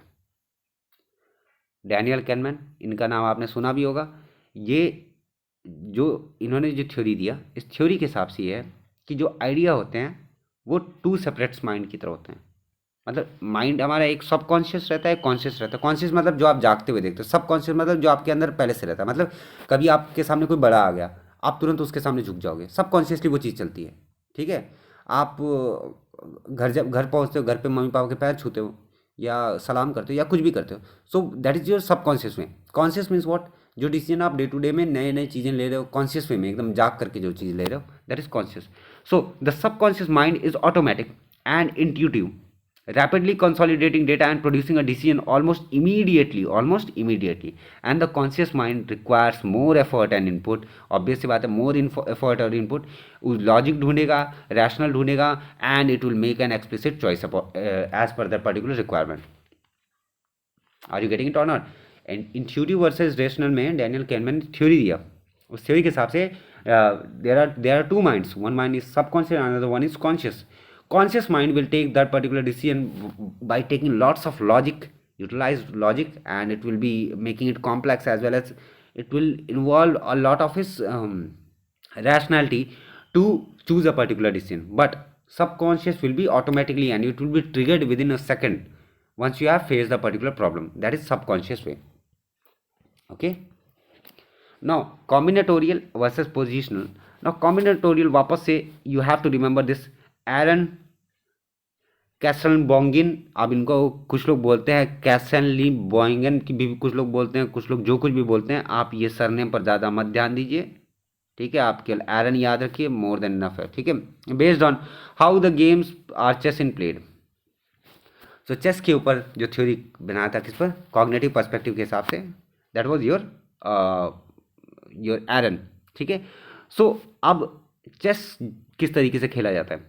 चेस में क्या होता है कि पहले से एक हम लोग आउटकम पहले से निकाल करके रखें, दैट दिस पर्सन और I am going to win this particular chess game by defeating the king of the opponent. Okay, that is my desire, that is the goal. So has a final outcome, making a series of decision that first I will move the rook or I will move the horse. पहले मैं घोड़े को चलूंगा या हाथी को चलूंगा या मैं सैनिक को चलूंगा. वो क्या होता है, सीरीज ऑफ डिसीजन होते हैं, ताकि so that I can reach to the particular outcome, so that I can reach to the final outcome. Okay, now the positional decision making, first of all, the combinatorial depends on what? Depends upon combinatorial player has a final outcome, making a series of decisions that will try to link to the initial position with the final outcome in a form. It is narrow and concrete way. It is a narrow and concrete way. Now, positional decision making approach is of loser. याद रखिएगा, which of the following decision making approach is of loser, ऐसे करके question आ सकता है, no doubt about it.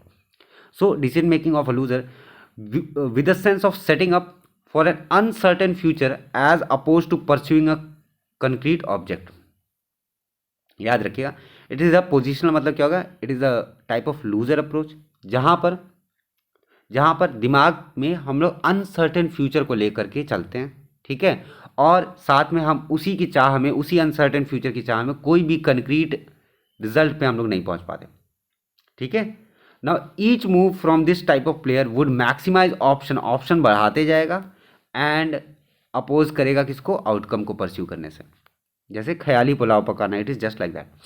जिस भी position में आप रहेंगे, आप सोचेंगे अगर ऐसा होगा तो ऐसा होगा. It is just like that कि that you are thinking for and you are setting up, you are planning ahead for an uncertain future because you don't know the future, and it is going to increase more of your options also, as well as it will be as opposed to pursue an outcome. Okay, now up till now we have talked about cognitive perspective. Cognitive perspective was intuitive, and from this particular page Cognitive perspective, we are talking about optimizing versus satisfying, intuitive versus rational, and combinatorial versus positional. Now we are going to talk about the leadership style based involvement in decision making. Leadership style based on involvement in decision making. Now, leadership style, I have already talked about the motivational theory. The leadership, I have given a lot of question on leadership also in my telegram channel. मैं Telegram channel पे leadership के बारे में questions भी डाल चुका हूँ काफ़ी सारे. सो हम लोग को पता है, अब हम लोग इस पर ज़्यादा टाइम वेस्ट हमारा नहीं होगा. सो ऑटोक्रेटिक और ऑटोक्रेटिक और अथॉरिटेरियन और लीडरशिप मतलब क्या होगा. ऑटोक्रेटिक मतलब क्या होगा. ऑटोक्रेटिक मतलब वो खुद ही का खुद शहंशाह बनेगा. ठीक है, मतलब उसे लोगों की परवाह नहीं रहेगी. लीडर कैसा रहेगा, उसे लोगों की परवाह नहीं रहेगी. सो ये क्या करेगा, ये ऑर्डर देगा, ड्यूटी देगा, ड्यूटी असाइन करेगा, किसी से कोई भी पूछेगा नहीं, विदाउट कंसल्टिंग द एम्प्लॉयज़. ठीक है, उसके बाद क्या कहेगा, कुछ भी गलती होगी फुल अथॉरिटी लेगा और फुल रिस्पॉन्सिबिलिटी लेगा. ठीक है, सबॉर्डिनेट जो रहेंगे उसके कहने के हिसाब से काम करें. The subordinate will work as per the orders given by the particular autocratic person. Autocratic person is the person such that he will give all the orders. He doesn't care about other person's feeling or other person's value feedback or something like that. He doesn't consider their feedback also. So that person will follow, will give orders, will assign tasks, will assign duties to each and every employees of his, and then he will ask the subordinate that he should do like this. That's it. So he doesn't care about their opinions nor permits them to influence the decision. So there is no such kind of participative theory. Participative theory means what? जहाँ पर लोग भी participate कर रहे हैं. Wherever the employees are participating in decision making process, such type of decision making is called as your participative decision making. But autocratic में क्या होगा कि influence the decision भी नहीं करने देगा. Autocratic just like dictator, something like that. Okay. He believes that because of authority alone, he can decide what is best in the given situation. What is best in the given situation. Now, democratic और participative, मैंने आपको बताया participative में क्या होगा, जो team leader होगा, the team leader will talk to his member. Okay, both the leader and the team member have high involvement in decision making. And it is characterized by consultation with the subordinate. It will be decided by consultation with the subordinate as well as the participation in the formulation of plans and policy. जितने भी plans और policy बनेंगे, the leader and the employee will be equally weighted and their inputs will be considered for making the plans as well as policy in order to develop a particular company. एक particular company को develop करने के लिए आपके जो plans होंगे, जो आपकी पॉलिसीज़ होंगी, उसको बनाने के लिए दोनों का इनपुट रिक्वायर्ड रहेगा. नेक्स्ट, डेलीगेटिंग और लेज फेयर लीडरशिप, मैं पहले भी बता चुका हूँ. सो अब इसको क्या बताना, पर फिर भी देख लीजिए. ठीक है, it is a non interfering type of leader, passes on the responsibility for decision making to his subordinate. मतलब I am not going to take a particular decision. I am once again going to take example of class monitor. Now for a class monitor, the teacher isn't there, but the class monitor has all the powers of a class teacher. He can write down their names, he can throw anyone out of the class, he can punish any one of the students. So just like a class monitor, I am not taking any sort of decision, but I have decided to give my subordinate that kind of power. So that is called a delegating. Delegating means I'm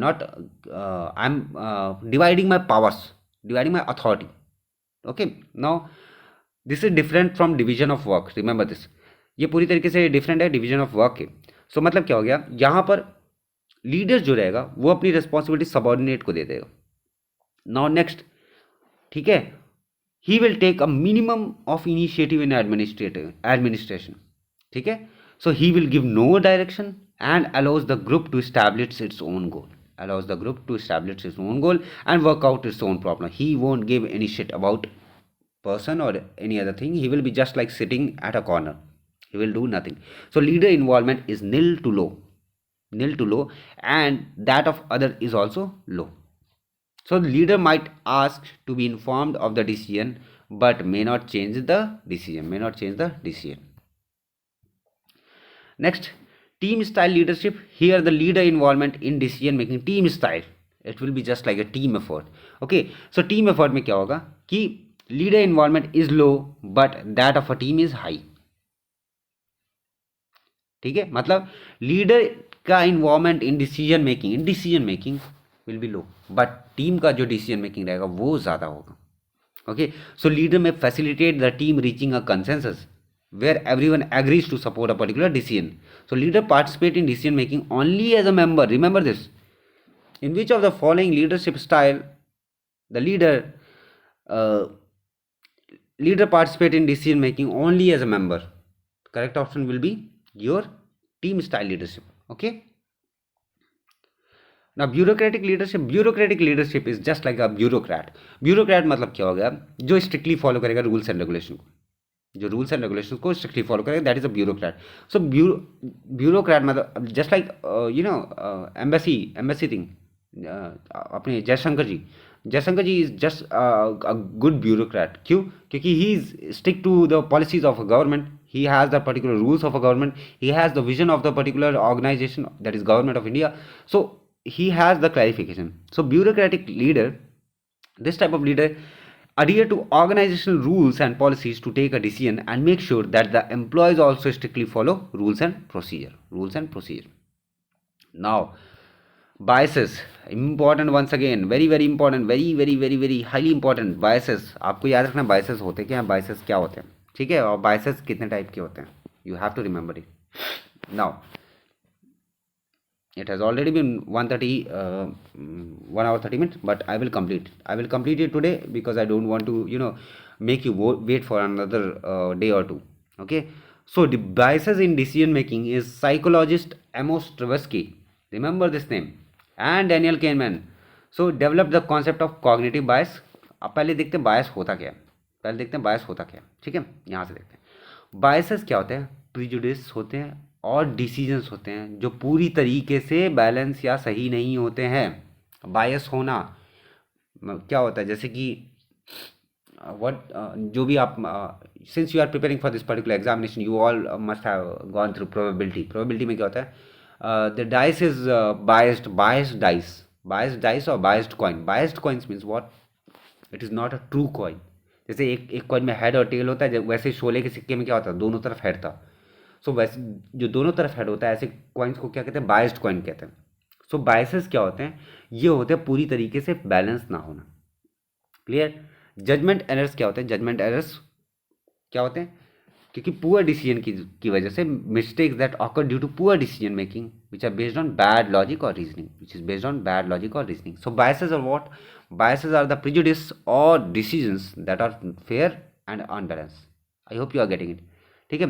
Now talking about this, so biases in decision making, psychologist Amos Tversky and Daniel Kahneman developed a concept called cognitive bias. Cognitive bias मतलब क्या हो गया, cognitive bias, since cognitive is related with your mind, so it will be predictable mental errors that arises from our limited ability to process information objectively. The word is objectively. Once again, let us consider an example, okay, so that you can all understand this particular biases in decision making. Now since you are preparing for this particular examination and the syllabus is too vast, syllabus बहुत बड़ा है, आप सभी लोग इस CSIR exam के लिए prepare कर रहे हैं, सभी लोग अच्छे से प्रिपेयर कर रहे हैं. But the thing about this particular exam is, since the syllabus is too vast, can a human person can cover each and everything full proof? The answer is no. क्या कोई इंसान पूरी तरीके से A to Z बढ़िया एकदम तैयारी कर सकता है? नहीं. It's a race and the person who will commit the less mistake is going to win. Clear? So you don't have, if you are thinking about that your syllabus is not covered till now, so it means you have not processed the information objectively. So it can result to illogical or irrational decision. या फिर आप ऐसा करेंगे, what will you do? You will have a fear that you will fail in this particular examination. You will have a fear, how are you going to compete in this particular examination? You will be surrounded with all the fear. आपके सामने डर आ जाएगा कि आप कैसे तैयारी करोगे, कैसे करोगे, समय कम है, समय बीतता चला जा रहा है, और इसकी वजह से आप क्या होगा, आप टाइम वेस्ट करोगे and your decision will be irrational. और साथ में क्या होगा, it can cause you to misjudge risk as well as threats. ठीक है, सो ये एक टेंडेंसी होती है to take decision in an illogical way caused by our values, memory, socialization and other personal attributes। Obvious सी बात है, किसी ने कहा होगा भाई वो तो 16 घंटे पढ़ता है, तू तो यार 4 घंटे पढ़ता है, कैसे compete कर पाएगा। One person said to you that this person is studying for 16 hours and you are studying for just 4 hours. How you are going to make it? How you are going to ace through this particular examination? The answer is that is what, since a man is a social animal, he has to live in particular society. So all these things will make you to choose that particular decision which is not objectively correct and you have not processed the information objectively. Okay, next, now types of biases. Confirmation bias, if you're talking about confirmation bias, the confirmation bias happens when you look for information that supports your existing belief. Remember this, that supports your existing belief and rejects data that goes against what you believe, that rejects whatever you believe. Now let us consider, to understand this confirmation bias, confirmation means it's like just confirming it, that whatever the value which you are holding up till now will be carried by each and every individual in this particular universe, but that is not true always. मतलब क्या होगा, confirmation bias का मतलब क्या हो गया कि जो भी वैल्यू आप कैरी कर रहे हो, जो भी आप बिलीव कैरी कर रहे हो, ये पूरे यूनिवर्स में सब लोग सेम बिलीव कैरी करते होंगे, उसके अगेंस्ट में अगर कुछ भी जाता है सो वो चीज़ सही नहीं होगी। ठीक है, consider an example for this, let us consider an example, late us suppose you are a person and you think that speaking truth is a very good thing, you will always speak truth, very good thing, and you expect that each and every person in this particular universe will going to speak truth to you, will be going to speak very frankly to your face, but that is not the true case.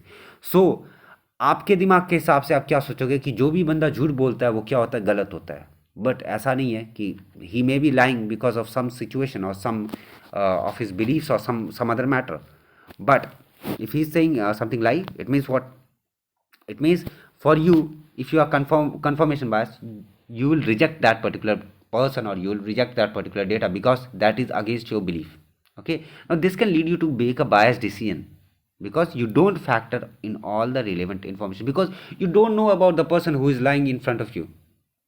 Okay, so आपके सामने जो person जो झूठ बोल रहा है आपसे, आपको उसके बारे में कुछ नहीं पता कि वो क्यों झूठ बोल रहा है, किस लिए झूठ बोल रहा है, लेकिन आपने पहले दिमाग में क्या रखा कि झूठ बोलने वाले इंसान गंदे होते हैं, आपने पहले से दिमाग में अपने ये अवधारणा बना लिया।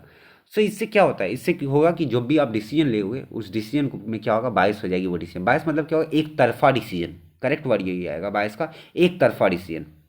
ठीक है, एक तरफा डिसीजन जो रहेगा, मतलब बायस मतलब क्या होगा कि नकली खोटा टाइप का, समझ रहे कि एक्स्ट्रा कुछ आ गया गलती से ही, वैसा करके समझ सकते हैं। एंकरिंग मतलब क्या होता है, anchoring means it is holding you up. Anchor क्या होता है, anchor is just like anchor of ship, it is very heavy in nature and it will hold you. So it is nothing but it is the first piece of information offered, it is the first piece of information that is offered to you, and when the first piece of information is offered to you when making a particular decision, now during decision making, anchoring occurs when individual uses initial piece of information to make subsequent judgment, initial piece of information to make subsequent judgment. Now remember this particular thing to correlate with this particular anchoring thought. Let me give you another example so that you all can relate. आप सभी के जीवन में ये घटना ज़रूर हुई होगी, आपको खुद अच्छे से पता होगा, अगर हुई होगी तो अच्छी बात है। कि कई बार क्या होता है कि आपके दोस्त लोग बोलते हैं कि इस इंसान के पास कम जाना, मतलब उस इंसान के पास कम जाना, he is not good in nature, he always is selfish and he is always very rude to you, and then you stick to the information given to you. ठीक है, वो इंसान के पास मत जाना, उससे बात मत करना, क्योंकि वो हमेशा झूठ बोलता है, वो हमेशा गलत रास्ते पे चलता है, वो बहुत ज़्यादा रूड है। तो ये जो इन्फॉर्मेशन जो आपको मिली अपने दोस्त से, उसकी वजह से क्या होगा, आपने दिमाग में एक अवधारणा सेट कर ली। ओके, ना बिकॉज ऑफ दैट आपने उसी के हिसाब से अपने जजमेंट को शुरू किया मतलब क्या हो गया, आपने उस इंसान से दूरी बरतनी शुरू कर दी जिस इंसान के बारे में आपका दोस्त आपको बता रहा था। You started moving away from that particular person of whom your friend was talking about. Okay, now because of that what it anchored you down, because you don't know what the person is without having all the information about that particular person. So uses an initial piece of information to make subsequent judgment, and this is also jump to conclusion without knowing that you also consider that that person is wrong, and actually that person becomes very nice friend to you in future when you started meeting him, or when you start talking to him. Just like that, anchoring is when you have that first piece of information and you carried it throughout and then you take a decision. That is called anchoring. Anchoring मतलब क्या हो गया, एक ऐसा decision जो आप अभी के लिए ले रहे हैं, ठीक है, आपके सामने कोई एक इन्फॉर्मेशन आई कि ये इंसान झूठ है, आपने उस इन्फॉर्मेशन को मान लिया, आपने उस इन्फॉर्मेशन को पूरी तरीके से सत्य मान लिया, आपने उस इंसान से दूर जाने लगे। ऐसे डिसीजंस को क्या कहते हैं, ऐसे बायसेस को क्या कहते हैं, हम लोग एंकरिंग कहते हैं, ठीक है। Next, over confidence bias. Over confidence bias, as the name suggest, over confidence when you place too much faith in your knowledge, you have that faith in your knowledge, that aham brahmasmi type, that you are the god, you know each and everything, nothing can surpass you, so you may also believe that your contribution to a decision is more valuable than actually it is. So you might combine this bias with anchoring, meaning that you act on hunches because you have unrealistic view of your own decision making ability. Means what? Means that you believe that you are right. You believe that whatever the decision you took or you are going to take is going to be best for each and every person in front of you or for your company. That is a type of, I would say, an illusion which is in front of you. So मतलब क्या होगा, ये पूरी तरीके से भ्रम है कि आपको ऐसा लगता है कि जो भी डिसीजन आप लेंगे वो कंपनी के हित में, वो लोगों के हित में रहेगा। मतलब आप अपनी नॉलेज को इतना ज़्यादा सुपीरियर रख रहे हैं कि वो बाकी चीज़ों को ध्यान दे ही नहीं रहा। Okay, hello effect. Halo effect means what?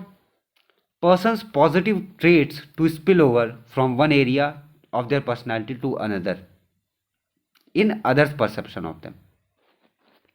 Means what? Means what?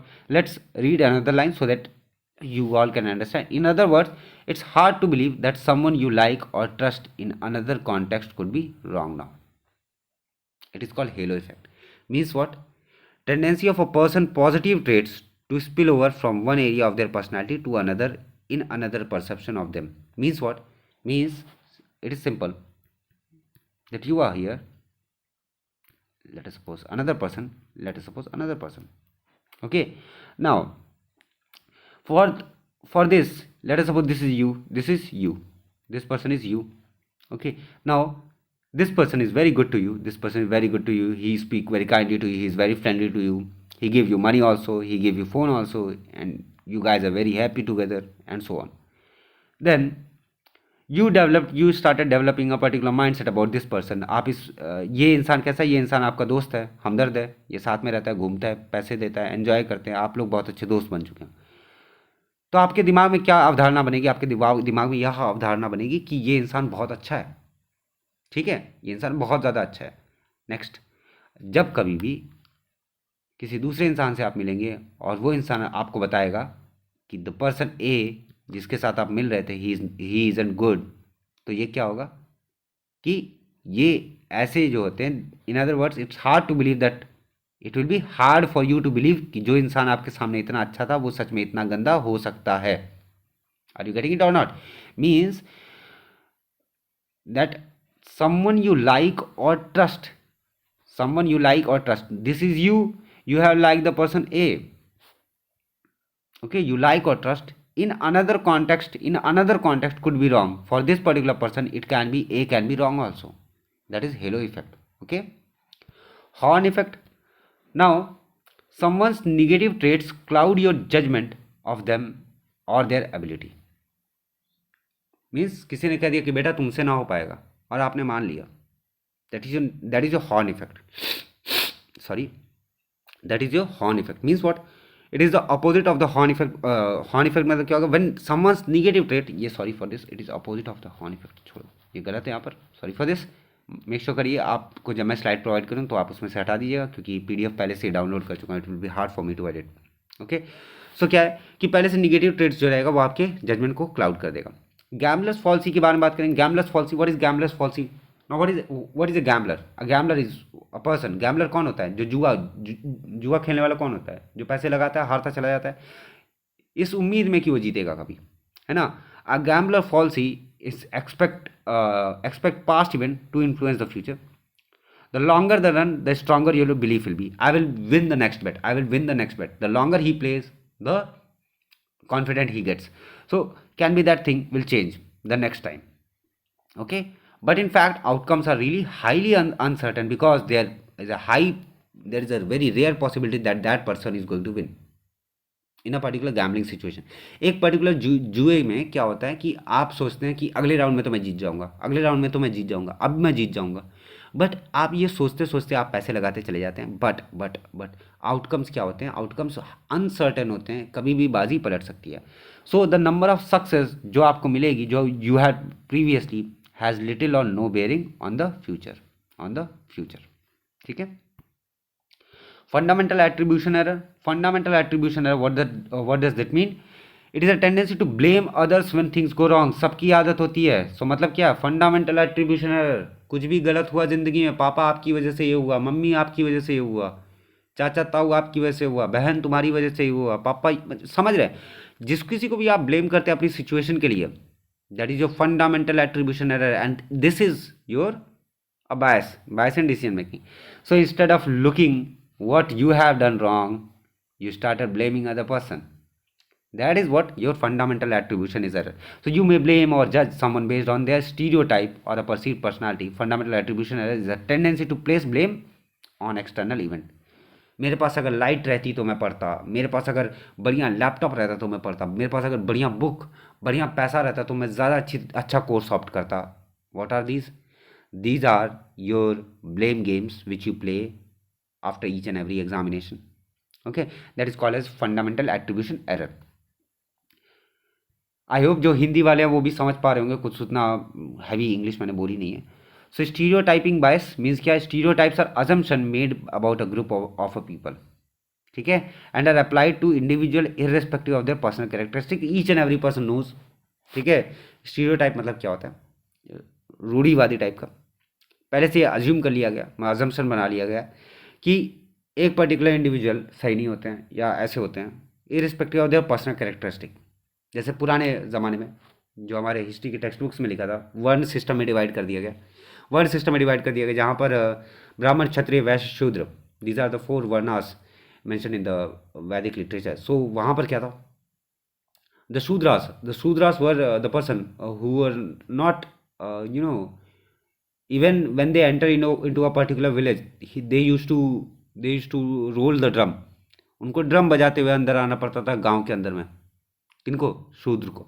सो इसका मतलब क्या हो गया? आप उस इंसान के बारे में जानते नहीं थे. Irrespective of their personal characteristic, पुराने ज़माने में बहुत सारे डिस्क्रिमिनेशन थे. I won't go into the detail of it, but I hope you all can connect to it. You are all educated person. सो without knowing about the particular individual, irrespective of their personal characteristic, you are going to made assumption about a group of people. So like father will behave to a particular group of people, the son will also behave to a particular group of people, just like that. Okay, next, groupthink. Groupthink is what? Groupthink is a psychological or sociological process, obvious, where members of group will conform to a majority opinion and maintain group harmony rather than स्टेटिंग their own opinion. मैंने आपको starting में बताया था group versus individual. तो group में क्या होता है? टीम वर्क, टीम के बारे में बात होगी. मतलब वहाँ पर क्या होगा? ग्रुप का जो रहेगा डिसीजन वो ज़्यादा भारी पड़ेगा इंडिविजुअल के उससे. So group think is differentiated from simple group consensus, but it's often illogical और poorly thought through conclusion. Groupthink often result in irrational, dysfunctional decision-making outcome. Remember this statement once again. I'm marking this particular statement. This is very, very important statement. Groupthink often results in irrational or dysfunctional decision-making outcome. जैसे 4 लोग बैठे business खड़ा करते हैं भाई. Okay, 4 persons sits together. Let's start a business. Let's start a startup. Okay, fine.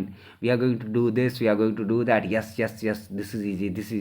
But no one is talking about the fundamental thing. How the cost is, how the money is going to come. पैसा कहाँ से आएगा इसके बारे में कोई बात नहीं करा. So what does that mean?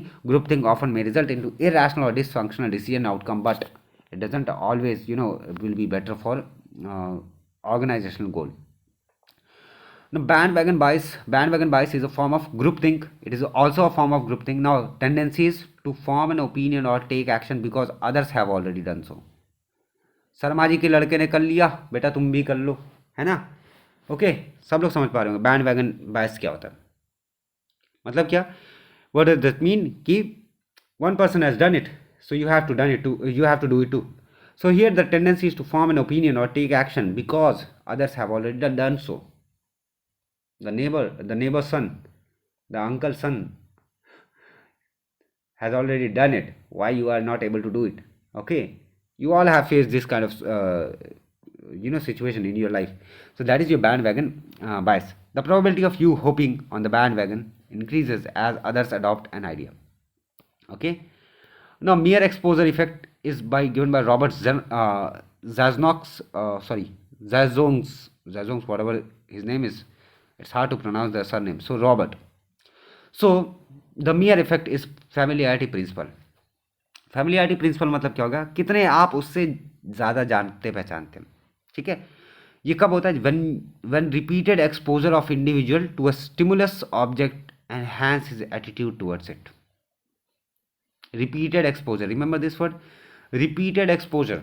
mere exposure effect, mere exposure means just देखते ही मोहब्बत हो गई, ऐसा वाला सीन, mere exposure effect, ठीक है। I think all you can understand, I am making a joke about it but you all can relate with it, that when repeated exposure of the individual to a stimulus object enhance his attitude towards it. So in decision making, the bias can manifest itself as a preference or opinion, people or information that one has already seen or heard before. Okay. Hindsight bias या hindsight bias. So it is when some people believe that they actually predicted the outcome of a decision before it was made. Remember this? ठीक है, even if they did not. ठीक है, आपको याद होगा घर में क्या कहते थे, what your parents used to say, oh I already knew that you are not going to clear this particular examination. Yes, your father or your mother or your brother or your sister may have said this somewhere. Even your friends also may have said something like this. आपके दोस्तों ने भी क्या पता आपसे कहा हो कभी कि हमें तो पता था बेटा तुमसे ना हो पाएगा, है ना। So decisions before it was made, हम झूठ में तुम लग गए तैयारी में, है ना। इससे अच्छा कि तुम कहीं कुछ और कर लेते। भले ही उन्होंने ये चीज़ सोची नहीं होगी लेकिन आपके सामने ये चीज़ ज़रूर कहेंगे। ये होता है आपका hindsight bias, that they accurately predicted the outcome of a decision, भले ही उन्होंने नहीं किया हो, even if they did not. Okay, so researcher Neal Roese and Kathleen was argue that hindsight bias occurs when people feel that a certain outcome was obvious and expected, but only after the event has taken place. Only after an event has taken place, ठीक है, after the result comes. If you clear this particular examination, what your parents will say, I always knew that you are going to clear this particular examination, or whatever your competitor will say, or whatever your uncle will say, or whatever your relative will say. आपके जो भी रिश्तेदार आएंगे वो क्या कहेंगे, अबे हमें पता था यार तुम इतना पढ़ते थे, तुम भोग निकाल लिए, है ना। But if you don't clear this particular examination or any examination, what your parents will say, oh I didn't thought, I always knew that you are not going to make it. What your relative will say, something like this only, that we knew that you are not going to make it, make through this particular examination. So that is what, even if the event has, even if they didn't thought of it, but after that event has taken place, after the result has come, then only this is there. So hindsight bias will be problematic when you want to understand why a decision went wrong, as it can be hard to look back objectively. Okay, so similar thing, when you need to analyze or interpret result in business experiment, because you might view your finding predictable once your tests are complete. Okay, now Dunning-Kruger effect refers to people that have accurately assessed their own or others competence. ठीक है, मतलब उनको पता है कि वो किस level के हैं। जनरली क्या होता है डनिंग क्रूगर के हिसाब से, कि जो लो स्किल पीपल रहते हैं वो ओवर एस्टिमेट करते हैं अपनी एबिलिटीज को। Okay, but highly skilled people अपने आप को अंडर एस्टिमेट करते हैं। एग्जाम्पल, आप अपने आप को देखिए, you are skilled, You have pursued through the graduation. Now you are preparing for government examination, but still you are underestimating yourself. That is Dunning-Kruger effect. But remember the uncle's father. Remember your uncle's father, or some of your uh, classmates who were performing poorly in examination and each and everything. They overestimate themselves. So just like that. Framing effect. It is an example of cognitive bias, obvious, in which people react to a particular choice in different ways depending on how it is presented. How it is presented. Reaction के ऊपर depend करेगा क्या? Framing effect. Whatever the situation होगी, जैसा भी उसके सामने present किया जाएगा, he will react according to that way. Now, escalation of commitment and availability bias. Availability bias suggests that decision maker use the information that is most readily available to them when making a decision. Now, this comes to the expense of looking further understanding as such as this. You can read this is nothing much to talk about. And commitment की बात करें, also known as commitment bias, it describes our tendency to remain committed to our past behavior. Remember this point; it is very important. Escalation of commitment means that tendency to remain committed to our past behavior. ठीक है, and importantly to those exhibited publicly, even if they do not have desirable outcome. Even if they do not have desirable outcome. इसको example के तौर पे ले सकते. Suppose let us consider you are a very funny person and you always laugh about it and everyone around you will laugh about your jokes, on your jokes. Okay, so but when you go to a new crowd, you started making jokes up, but people are not laughing. So even if they do not have desirable outcome, you are going to still stick to your previous tendency, remain committed to your past behavior, making up jokes. Availability bias suggests that decision makers use information that is most readily to them. This is all to remember about. Now randomness or randomness bias.